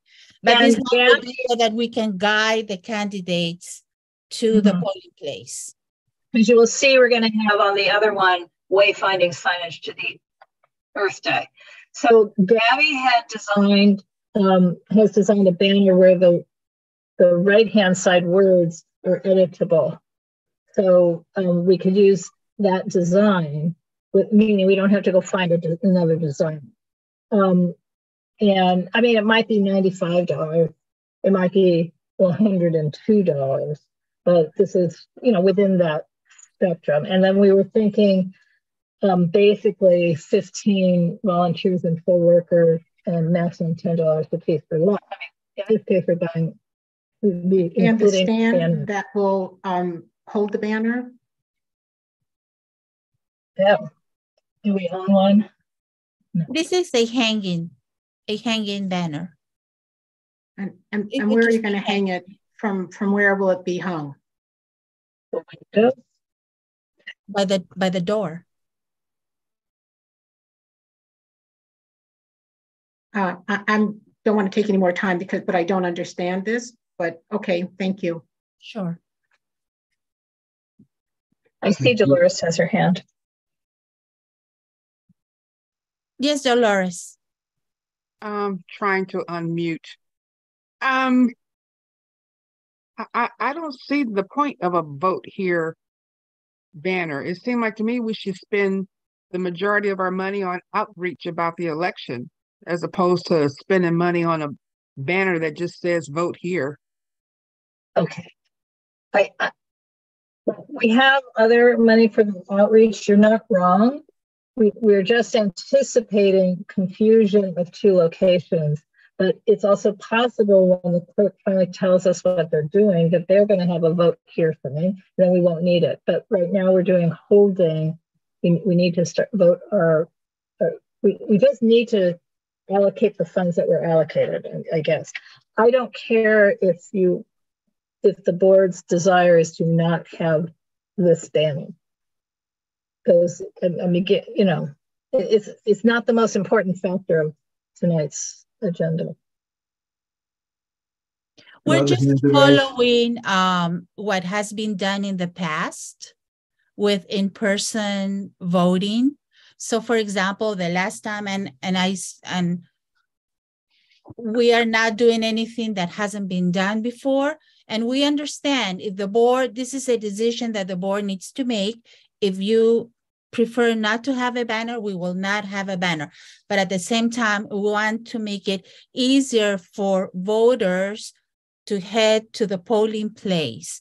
Again, we want votes. If we are going to have an election, because that is another hurdle we're having to go through.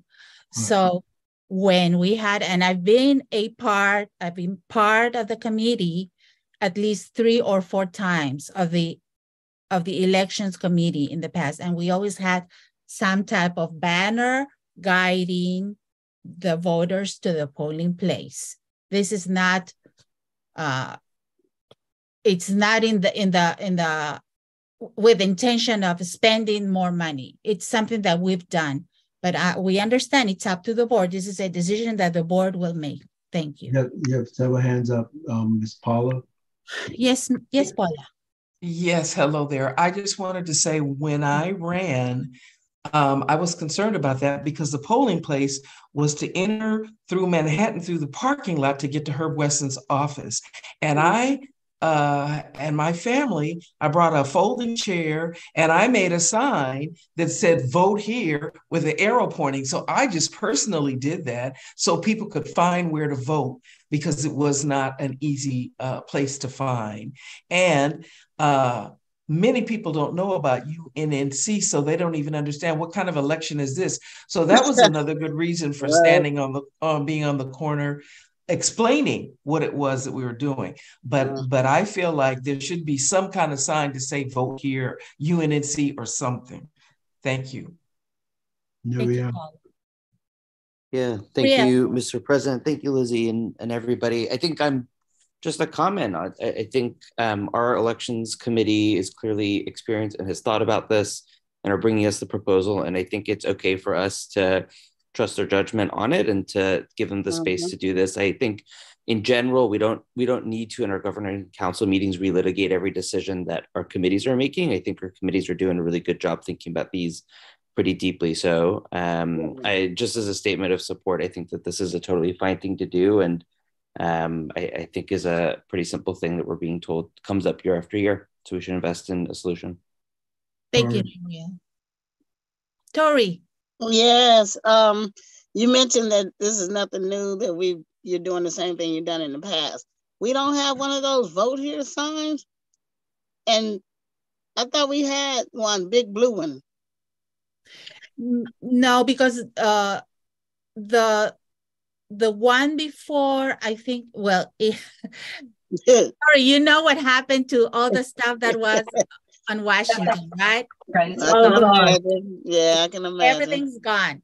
And we just went, we were there on Sunday and we have the new ones, but we don't have a vote here banner. Whatever was there, it's gone. Oh, okay. I made the motion, Greg, yes. Okay, we're not on discussion. I yet. second. Grace I is seconding. thought you were finished, Charlie. My apologies. Were you? Oh no, I was gonna suggest. Well, okay. I know. I've seen them around. They're the ones that stand alone, that are tall. I saw one lately, but I was just thinking we could just get one for less than $250. That's all. Sorry, do you want that man that goes like this? No. Come on. I don't think we want Come on. Okay. The banner would not be $250, guys. The banner's $100 and $150 is for the lunch, the refreshments at the polling place. Oh, thank you for that clarification. Okay. Right. And I'm a firm believer in the care and feeding of volunteers. Okay, so we have a motion and it's been properly seconded. Any other discussion? Nuria, is your hand up again, or it's just? Yeah. Thank you, sir. Okay, so can we vote on this item? Please. Yes, we can. John Arnold. Yes. Lizzie. Yes. Greg. Yes. Michael. Yes. Teresa. I abstain. Okay. Karine. Yes. Dennis. Yes. Grace. Yes. Paula. Yes. I am a yes. Laura. Yes. Carlos. I'm sorry. I said yes. Sorry.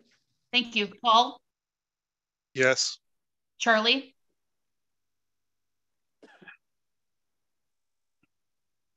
Is Charlie still here? I think she stepped away. Charlie, her name is.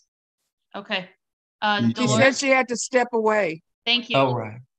Dolores. Abstain. Okay. Nuriel. Aye. Jasmine. Yes. Motion passes 14. Okay.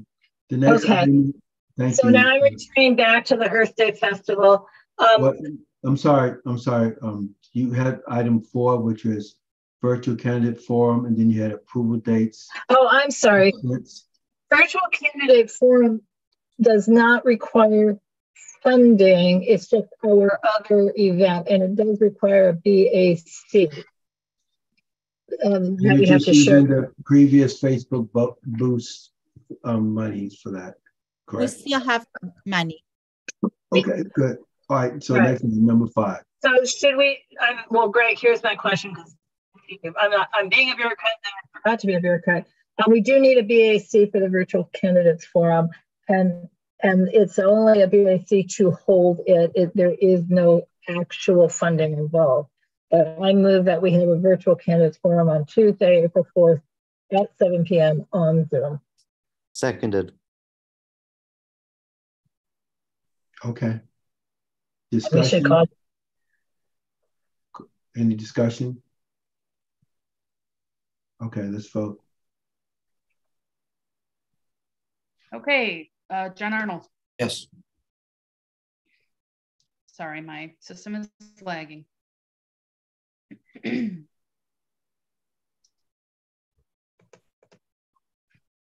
Let's see here. John Arnold, Lizzie? Yes. Greg? Yes. Michael? Teresa?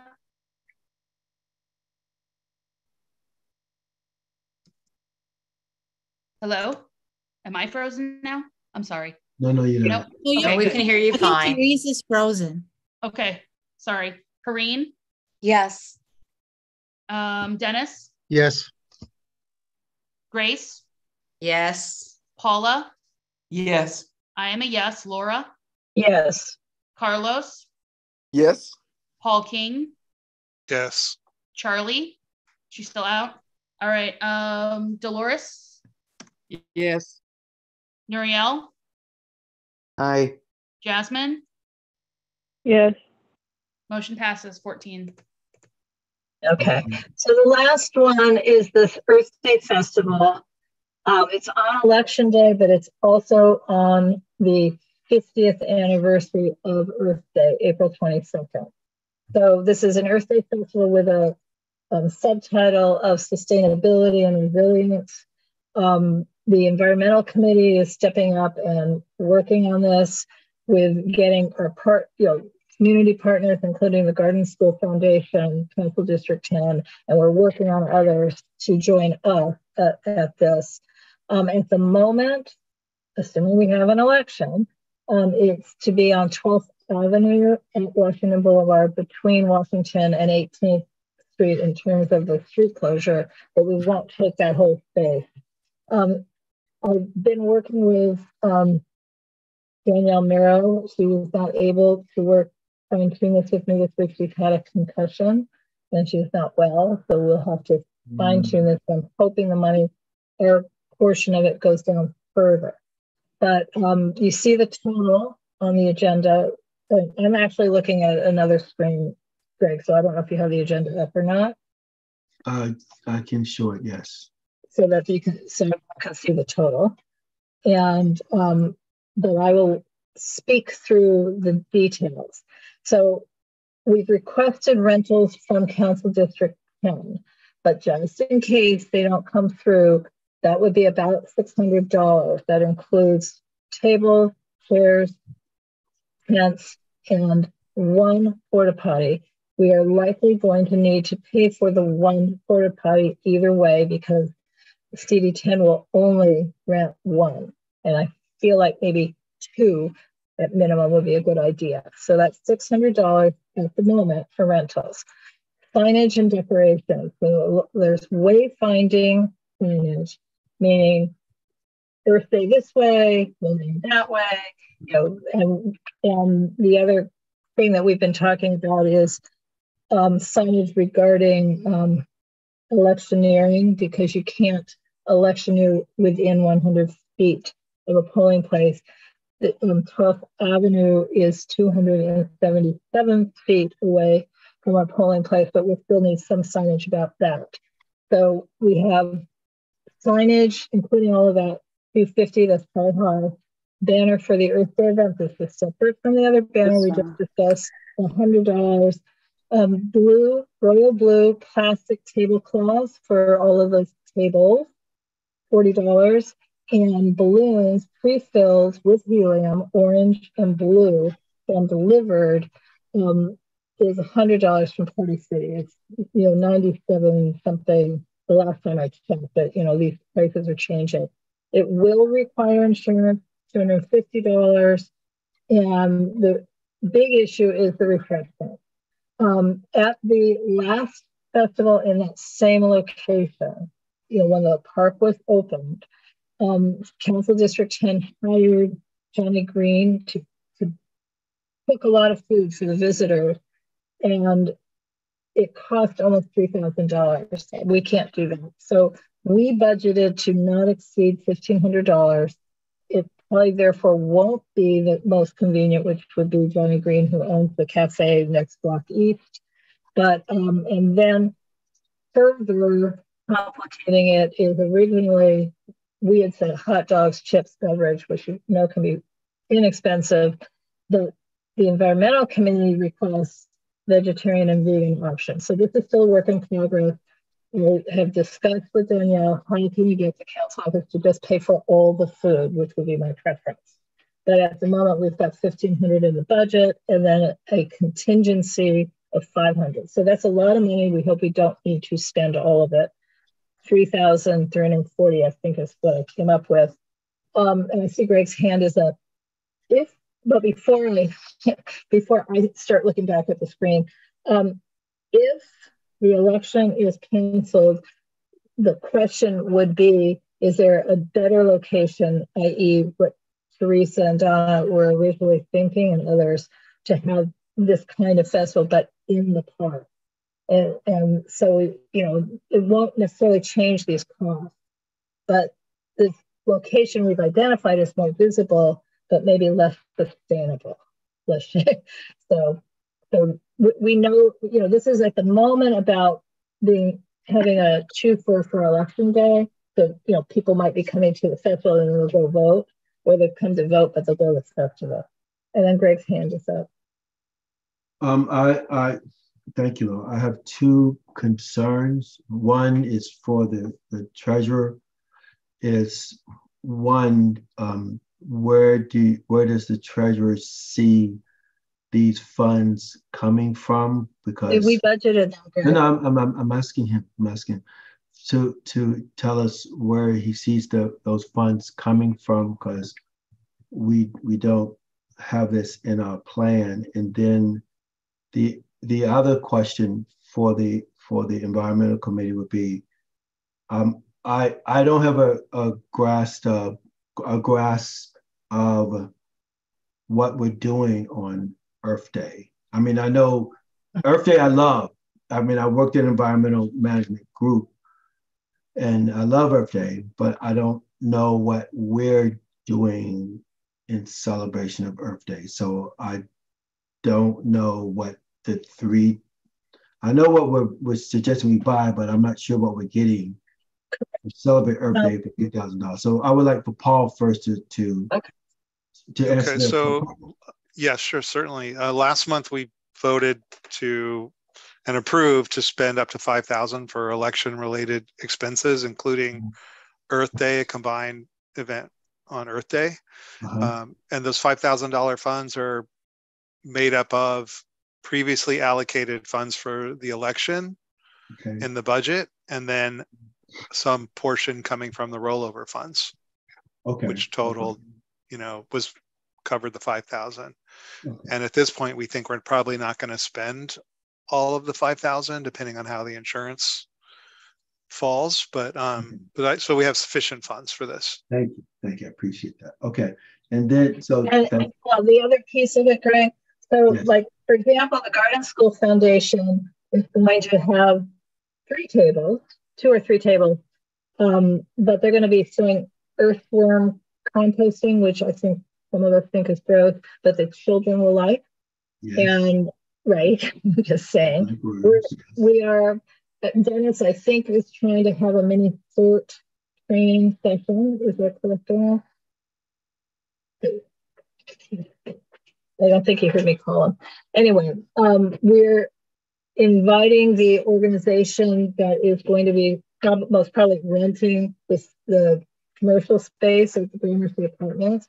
So it's an arts organization, but it's also sustainable because they're using recycled goods and letting them to have a booth, do demonstrations. The art people, the cardboard box art people. The craft people.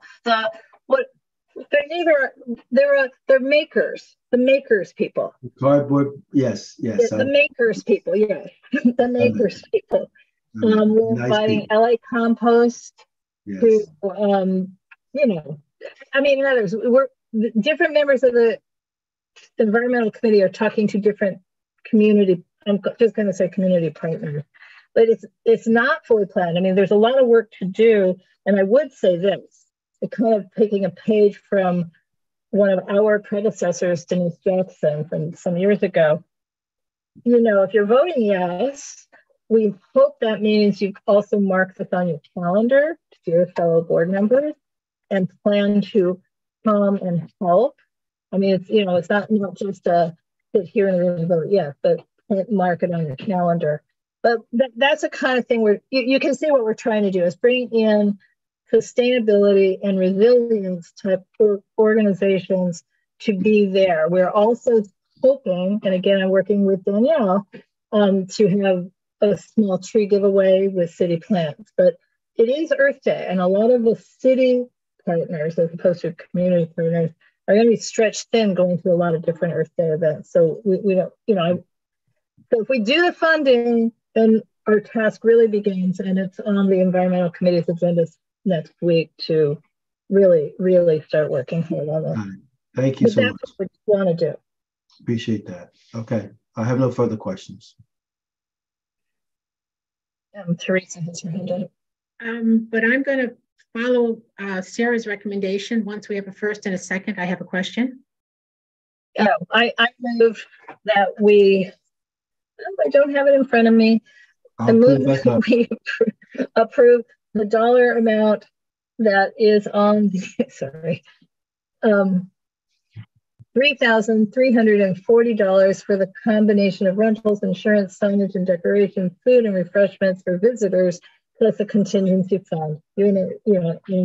And contingent on that we work actively to get financial support from CD10. That's the motion. That's my motion. And I'm acknowledging your usual contingency about getting as much as we can from the council office. So we have a second. I second. This is Paula. Thank you. And then Teresa. Thank you, Laura. I have a question for, maybe you can answer it, or Paul. All of these funding requests total no more than $6,200. Is that correct? These particular ones total, I hope my math.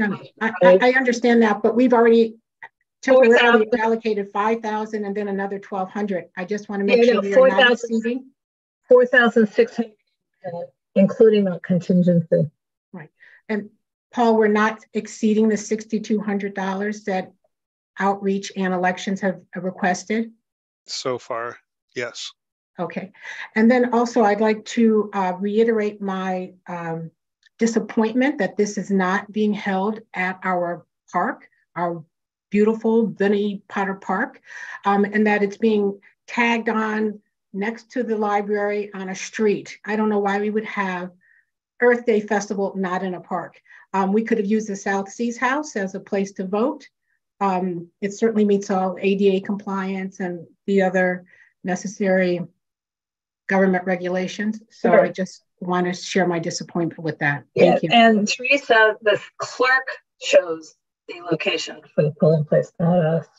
That's not how I remember it, but okay. Thank you, Laura. Yeah, in the end, we gave them multiple options, including what we had voted for, but as well, we talked to them about South Seas House after you brought us, why don't we do the Earth Day there? And that did not become their option. That is accurate. Because you're not wrong. Any other questions? Any other questions? Any other discussion? All right, let's call the question. Let's vote. All right, let's go. John Arnold. Yeah, yes. Okay. Lizzie. Yes. Greg. Yes. Teresa. No. Corrine. Yes. Dennis. Yes. Grace. Yes. Paula. Yes. I am a yes. Laura. Yes. Carlos. Yes. Paul. Yes. Dolores. She had to step away. Thank you. Nuriel. Aye. Jasmine. Yes. Motion passes 13. Thank you, everyone. Thank you. And I do promise, as does Lizzie, we're going to spend as little of this as possible so that we can come back and do what we prefer to do, which is use the money for somebody's MPG. All right, thank you. Okay, I want to note the time. It is 9:29, and then we have committee reports. So outreach committee, you're up. Outreach, yes, outreach committee and election. Yes, thank you. So at this point, we are finishing the filing recruiting for candidates phase. It is due, filing is closes on February the 6th, which is this Monday. Our outreach for recruiting candidates has been mainly presenting at the West Adams Avenue meetings. I've been going to the libraries and leaving postcards to the little free libraries as well. My neighbor, Audrey Arlington, was gracious enough to offer her volunteering, and she went to 4 churches and spoke with administration there and left postcards. So I want to thank publicly Audrey Arlington for doing that on the committee's behalf. Coffee shops. Grace Yu also has been very proactive in spreading the word and distributing postcards. So thank you so much. And so at this point, you know, even with these efforts, it has, of course, we have used our social media outreach, using our campaign, the UNNC at 20 hashtag. That brought a lot of attention, and even at that, even getting candidates, our current members, to commit to running, it has been a hurdle. So like right now, like I was telling Teresa, we have 4 certified candidates, 2 that have not decided yet, and 2 that I have not heard from. So Michael, are you here? Don't ask him if he's going to run in the meeting like this. No, Michael, I'm not going to ask you. I'm asking you to please check your email and your mailbox, and Ivy as well. So if you would please check because there's some communications there. And I don't think either of them are still in the meeting, Lizzie. No, I don't see them. No, I think, oh, okay. Yeah. All right. So unfortunately, lost opportunity because I have not heard back. So anyway,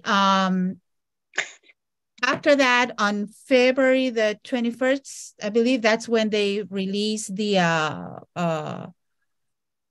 list of candidates. So we will know then if there is no competition, we will not hold an election, I believe. So I will confirm with the city clerk. But right now there are many of the area rep positions that are still open, including mine. So please, we have until Monday. Please spread the word. Let people know. We also issued a request at the homeless count event. That too, I was forgetting about that. So I guess at this point, it's all on hold. If we don't have enough candidates, there will be no election. It has come down to that. And I think that's what I have right now. Maybe next month I will have a more optimistic update. But right now it's everything is up in the air. So I see some hands. So Karine.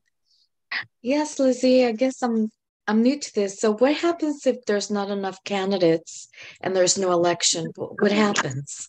Yes, I guess the people who have applied will just get the seat, and the vacant seats will remain vacant. But I will have to confirm with the city clerk, because it makes no sense to have an election when there are not enough candidates. Right. Yeah. So yes. Paula? When I got home today, there was a postcard. It's actually says call for candidates from West Adams. So that's not us, but I did get a postcard and I just wanted to show you. Yes, thank you. Teresa. Thank you, Lizzie. So if they would not get at least one vote. I mean, we wouldn't allow them to have people vote for them if there's not an opposing candidate. I just don't know, because it's never happened. Okay. So I would have to make sure with the city clerk. And before it used to be that Empower LA would take care of the whole thing. Now it's split up between Don and the city clerk, and the city clerk has its own procedure. So I will have to check with them. Okay, thank you. Sure. Tori. Yes. I have a question. Oh. Yeah. Is the seat filled for my area at Holman, around Holman? Good question. Let me see. Well, Tori, you could be an at large. Yeah, I know. If you're not Holman, you can't be an area rep, because that's work, not home.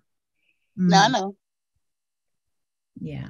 So right now, 6 is open. 4 might not be open. I don't know. 2 is not open. Lizzie, we should say 2 has a candidate. 10 people could.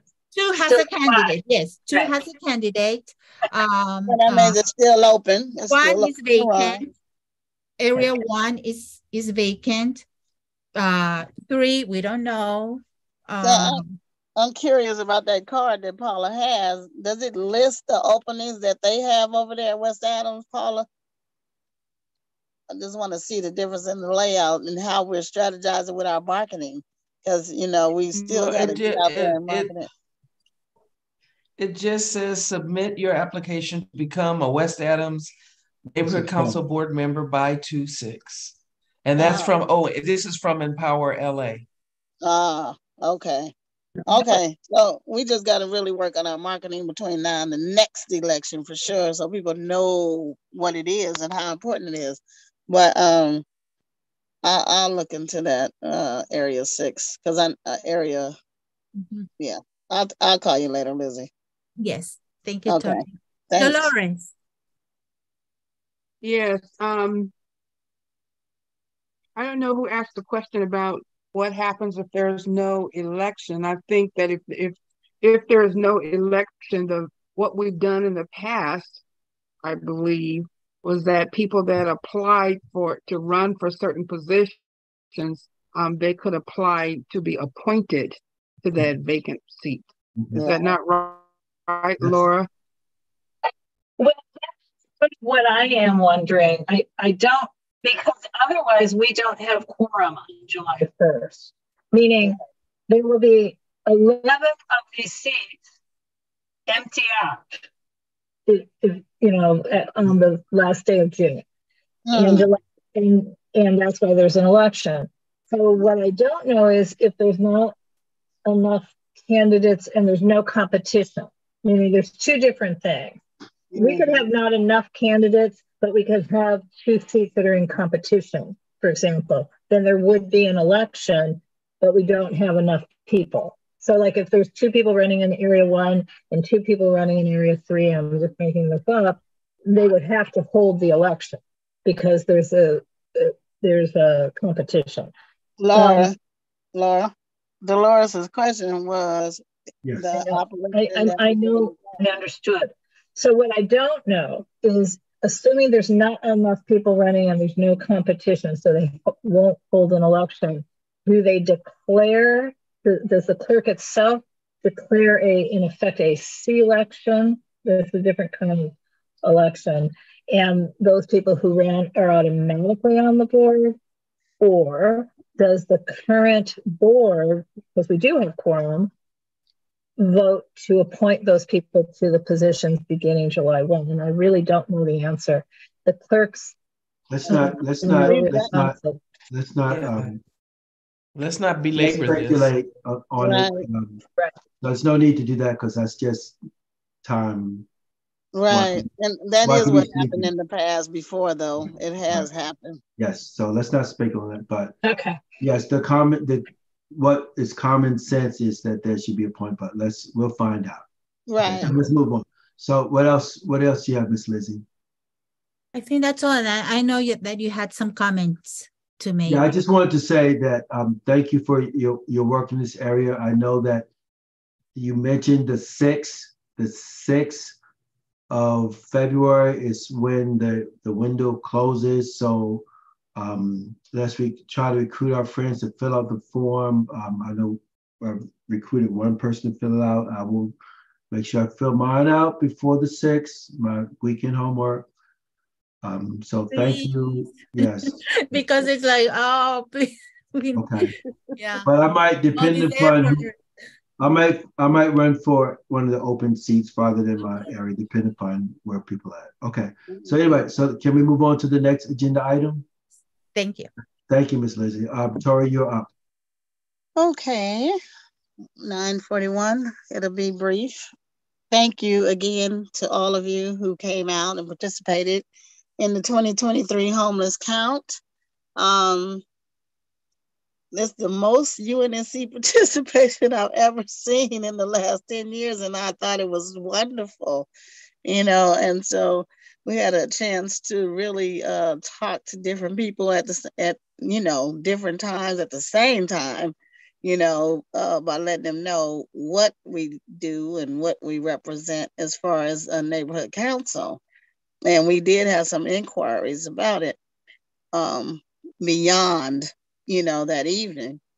So I'd like to say thank you to the council, district CD10 representation was at least 8 people. The mayor's office sent about 8 people, and they sent people over, throughout the night. And so we had 86 people that actually registered, but about 107 people that showed up. And it was more than that because there was people there that I know wasn't on registration nor went to actually walk or ride. It was different this year. LASA's temporary interim CEO was present. And now, as of last week, they appointed a new person to LASA, Letitia Adams. She used to be at St. Joseph's. So that's going to be interesting. They have about 60 days. Pardon me? What'd you say, Grace? Sorry, let me mute myself. Oh, okay. And so it was different this year because of the way they had everyone tally. This is the first year someone took a map home, which caused a delay in our app tally, the way they had it set up this year. And that's a first. So we had to sit there and try to figure out where the map was. But the funny thing about it, the app must have had a flaw in it because we was looking at the app with that particular map that was missing, and it still showed movement and activity as if they were out walking. So I had to keep calling people to see, make sure everyone was okay. So fortunately, I got a call the next day because I put my number on those maps. Fortunately, I got a call the next day from someone who said they had a map. I said, "Oh my God!" So they bought it to me that Sunday. So, so everything was accounted for. So we did 100% of the maps. The work was done. It's just the physical map was not turned back in that evening, which caused a bit of a delay on their end. We had a wonderful time. Everyone enjoyed the chili. And then someone else made a big pot of chicken soup. And we had snacks, bananas and Rice Krispie treats and you name it. Someone donated 100 cases of Celsius. We got rid of those, believe it or not. Everyone, I said, take a case, take two. And that was less we had to put up. We had a donation of 1,000 of the blankets. Oh my goodness. Thank you to Sarah and Corrine and everybody who brought socks for people to receive. So now receive some socks. So I'm gonna take the blankets, if anyone want to help with this project, and put one blanket in each sock, and then probably drop them off as we come across people, like especially when it looks like it's gonna rain, with people who are not in a tent, who you actually see lying on the sidewalk. When this weather changes again, because we're going to have more rains. But I appreciate everything everyone did this year. It was just amazing, the participation. So what else? There's some improvement that has to be done on Losses End as well. The maps were hard.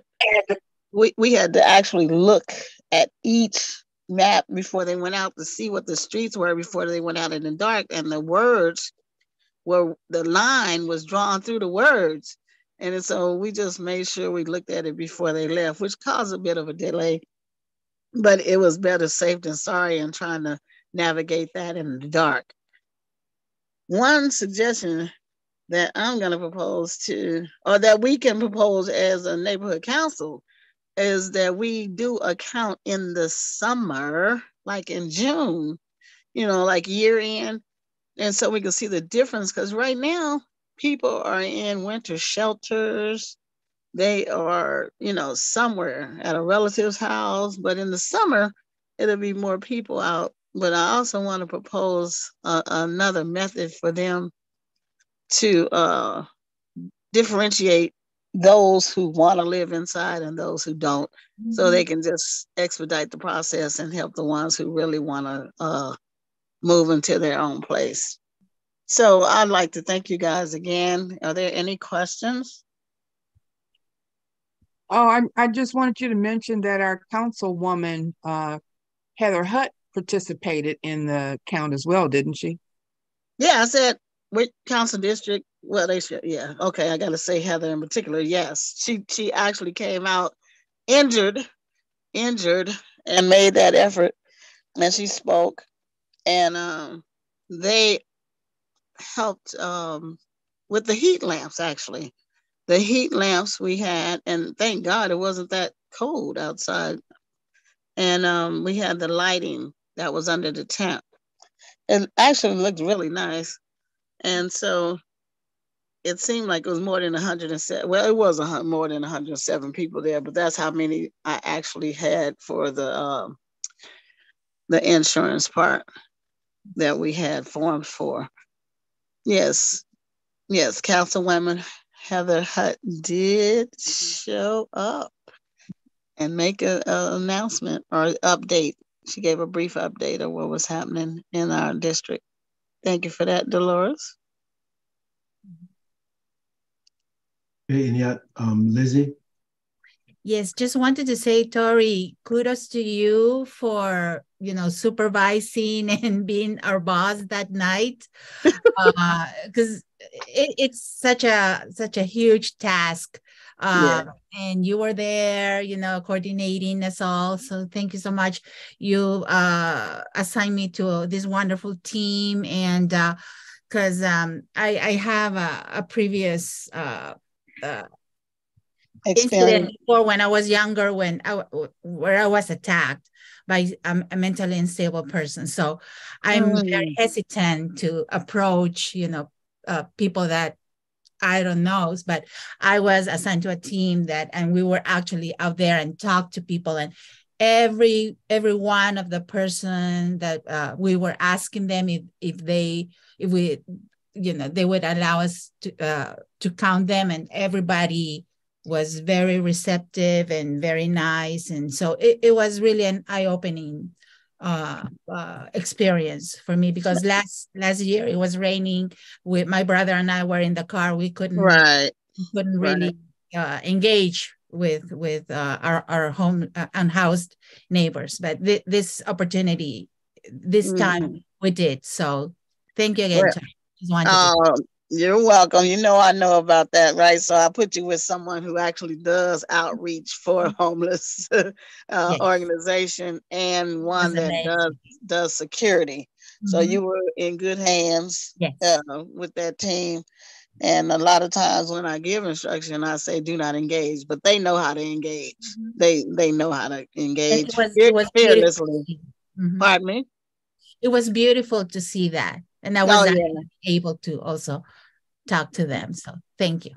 Oh, you're welcome. Yeah, you learn a lot of compassion and empathy when you talk to some of them, because the stories are just amazing. They're nothing like people imagine. And, a lot are you don't have everyone that's on drugs, alcohol, or mentally unstable. Sometimes it's circumstantial. Sometimes it's domestic violence. Sometimes it's things beyond their, their it's not their fault, it's just not. But there's, on the other hand, you do have the drugs, the alcohol, and what have you. And right now, the dangerous thing is that a lot of this fentanyl is being laced with a lot of things that people are unaware of. And I just watched a documentary on Prince, and he didn't know fentanyl was in there with that pain medicine. So any other things for the to brief on the committee? I don't know. Any other questions? Okay. I can't see the hands, Greg. Thanks for everything you do, Tori. Thank you guys, and everyone who donated, and everyone who was able to make it happen and continue to make it happen throughout the year, because we have enough supplies to continue to give. Outstanding. Thank you, Tori. Oh, I do have a question, Greg. If we have a card or something that I can put in the blanket packet, or, to Unnc card? Something, yeah. Not the blankets, the way they're folded up, that's really like the size of a business card. Right. I've done that before. I put cards in there before. If you're going to use the size of the blanket with the wrapping around it, it needs to be the size of a business card. But correct. You don't have anything that small other than our business cards. Yeah. Well, let me unfold it. Let me think about it. Oh, and Tori, we have lots of postcards with our UNNC logo. Yeah, okay. That's not the size of the way the blankets are. Yeah, they're kind of big though. Yeah. Yeah. So we have that. Let me look at it. I can get creative with some scissors. Okay. But yeah, let me know, Grace, and I'll get some from you. And Corrine, I forgot. Corrine invited me to speak at one of her meetings, so I went and spoke there. Thank you, Corrine, for that. And hopefully we got some volunteers out of that call. Yes, thank you. You're welcome. Thank you. All right, thank you, Ms. Tori. So we're going to move on to the, thank you, dear. So we're going to move to the communication is up, but do we have anybody present for that? So planning and zoning, you're up. Okay, we're going to make this brief. First, item number one, The discussion we had last night was regarding ULA, which is the money that we voted in November. That money is going to be becoming available right now. I posted in the chat 2 stakeholder sessions that are being held by the Housing Department and SCAMP, which is the Southern California Association for Nonprofit Housing. If you want to sign up, the first one's tomorrow, late notice, about affordable housing. The second one is next Friday about homelessness. Stakeholder input about how to spend the money from ULA, which will amount to about $800 million per year. So that's a good thing. If you want to have your input, please attend those sessions and sign up. So Laura, let's crank through these items. So number 2 was a CIS and Laura, Laura knows more about all 3 of these than I do. So Laura, could you, especially number 2? I posted the CIS motion on item 6-D-2, which is a community impact statement regarding council file. You got one too far. 23, I can't read it now. 223-0033. So essentially, the homelessness liaison committee looked at this first and moved forward to planning and zoning. Homelessness liaison committee definitely supported this motion. This motion being essentially moving monies around to create a $50 million fund to be administered by the mayor for the purpose of, it's a new homelessness emergency account. The only recommendation, so for the purpose of a community impact statement, we're recommending that we adopt, the committees jointly recommended that we adopt a community impact statement stating that UNC enthusiastically supports the concept behind the motion, concept being moving monies around and creating this $50 million fund, but would request that among the list of tasks of activities, so there's a sort of a paragraph listing the tasks that would be covered, that there be added a phrase that includes preventing homelessness, especially preventing tenant displacement, and assuring that there is good oversight of the fund. So this is a CIS in support of the motion with these additions. And that's our motion. It needs a second, not from John. I will second it. Great. Thank you. Any discussion, questions? Okay, let's call the vote. Ms. Sarah. Do we need to, oh, it's a CS, we have to vote on this. Okay, John Arnold. Yes. Lizzie just left. Greg? Yes. Michael? I think he just left, or he left earlier. Teresa? Yes. Corrine? Yes. Dennis? Yes. Grace? Yes. Paula? Yes. I am a yes. Laura? Yes. Carlos? Yes. Paul King just left. Charlie, are you here? Okay. Dolores? Yes. Nuriel? Aye. Jasmine? Yes. Okay, 13 votes, it passes. Okay. So the next item we've talked about at several of our meetings, it's making permanent the COVID-inspired al fresco. And we've had some lengthy discussions at our meeting. And it basically comes down to we've had notable agreement with this should continue on city property. There's 2 parts of it. Is the al fresco dining that happens on city property, which is in sidewalks and streets right of ways. And then there's al fresco dining that happens on private property, like in parking lots and open spaces that never was really permitted as such. But there was a support for that to continue to happen because it supports communities, it supports our businesses on the streets. It takes up parking spots, which no one had really had, and our communities had a lot of compassion for. But we thought the cities, and our only notable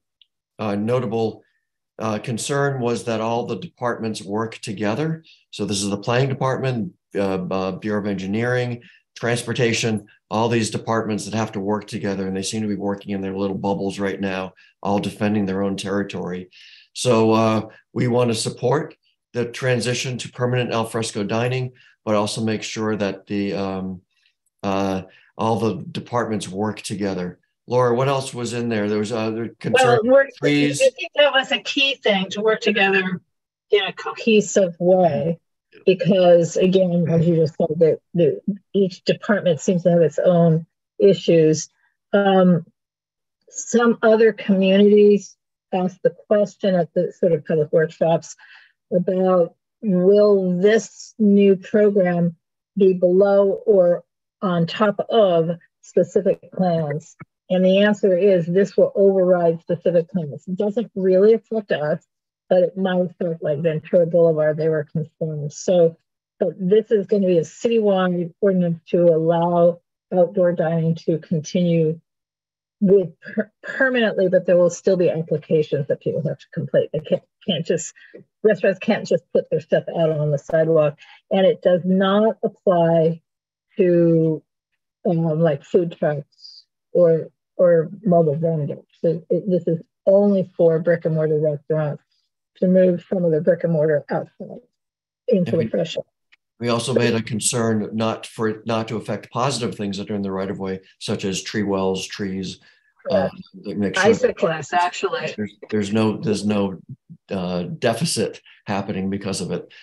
So that was our recommendation to support this, and this would be would this be a letter, Laura, to the council? Well, there's a hearing on February 8th, so this would be a letter, a brief letter / resolution, so that if there's any extra time granted to a neighborhood council versus a regular person, I doubt it, because this is a staff hearing, not a commission hearing.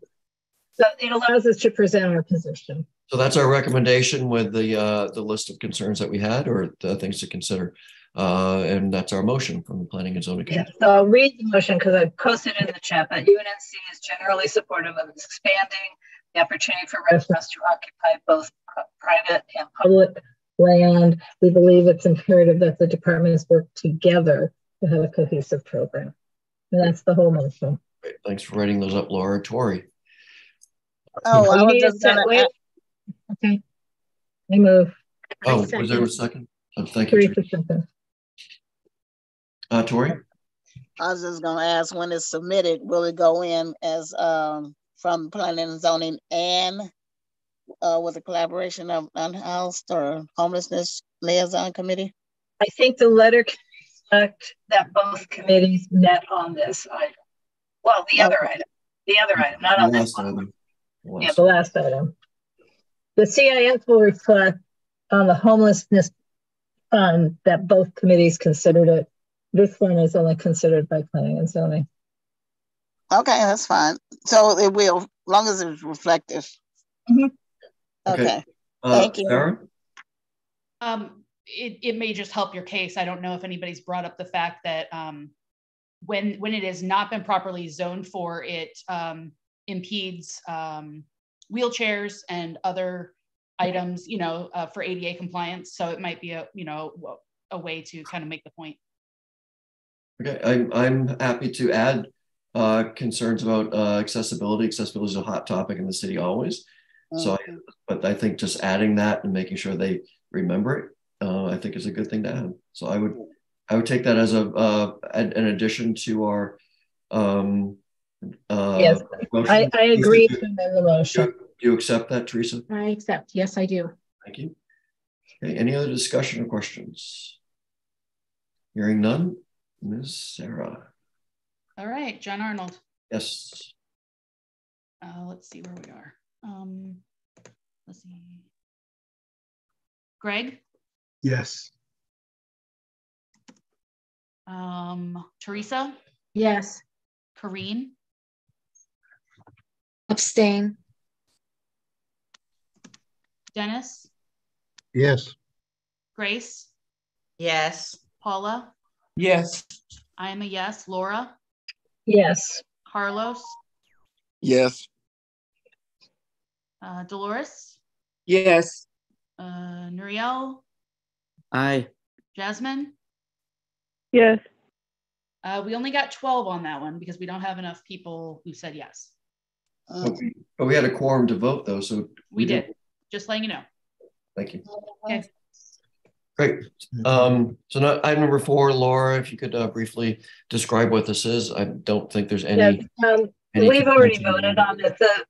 Essentially, item 6D4, proposed revisions to the Mills Act ordinance. UNC has already taken a position to support helping the city planning department perhaps get more funding and make the program more sustainable. And the program being a program of incentives for owners of historic property who agree to do certain things to in furtherance of preservation, also get tax benefits if they have a Mills Act historical property contract. So the problem is they don't have enough money for staffing. It's not sustainable. And we are sympathetic to that, but the original proposal was to start canceling older contracts, which turn out to be quite like 20-some% of them being in the UNC and adjacent areas, the very areas that they were targeting. So UNC voted to oppose that part of the proposal. We wrote a letter, so other organizations wrote a letter. The director of planning presented a report to the Cultural Heritage Commission a couple months back, indicating that they were not pursuing that. But the staff member at the hearing then reneged on the report and said, well, nothing's off the table. At the moment, they're scheduled to present a final report, which is not yet prepared, to the Cultural Heritage Commission for a vote on March 2nd and to City Council in April. And I think we just need to ratify our previous position because there's no way we know what the final report's going to say.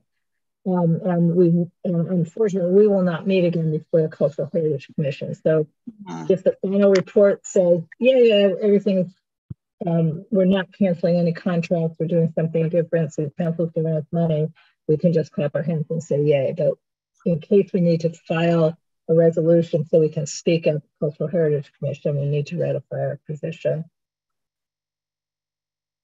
Which, is that enough, John? I move that we ratify the position we've previously taken. Okay. Do I have a second?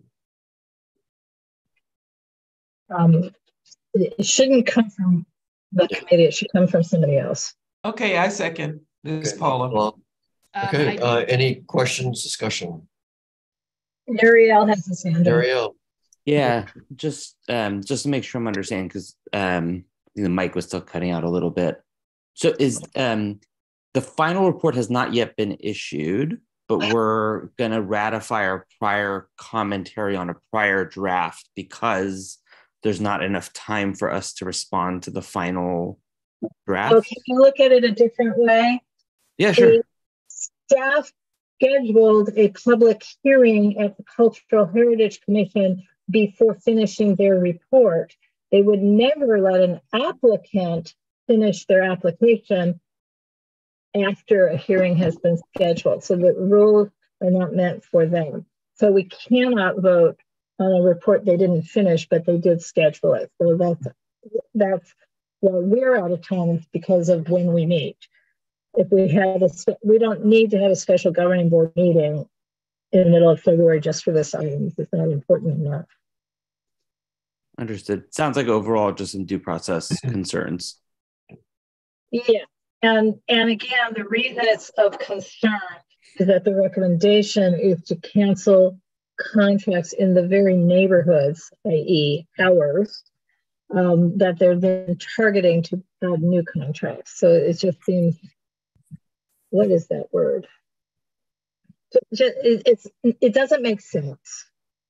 Understood. And just so not to prolong the questioning, are you telegraphing it? Like, are you anticipating that the final report will be in concurrence with what their prior draft had said? I'm only projecting that there's still heated discussions within the department as to the direction to take, since the director wrote one report, but the Office of Historic Resources staff member said something completely opposite for the same meeting a couple of months ago. So I think their discussions are continuing, which is why the final draft's been completed. Best guess. Any other questions or discussion? Hearing none. Ms. Sarah. One point, because I was thinking that we had to have 13 people in order to vote. We're down to 12. Oh. I mean, we have 12 people. Our meeting's over. Yeah, we only have 12 people left. Dolores just left. It looks like we have 13. Charlie's not actually on the call. And Tori's not voting. I don't know if her phone didn't disconnect or what, but she's not actually here. Okay, well, if we don't have quorum, our meeting's over.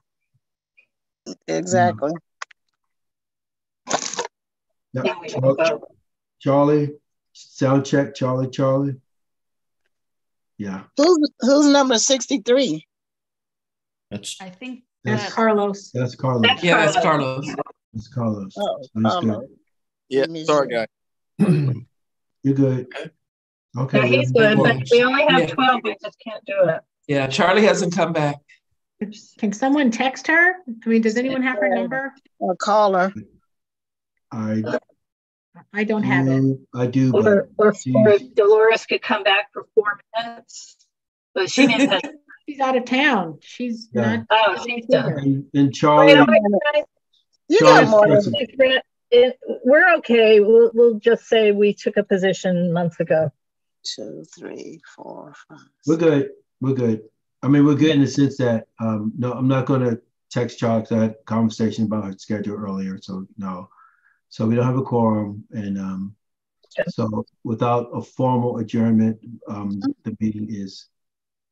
We could continue to talk, but we can't do there any are more business. 13 of us here, but Tori's not a board member. Right. We can't do any more business. Okay, so ladies and gentlemen, thank you for your evening. Thank you. The meeting is you all. Be well. Okay, good night, everyone. Good night. Good night. Good night.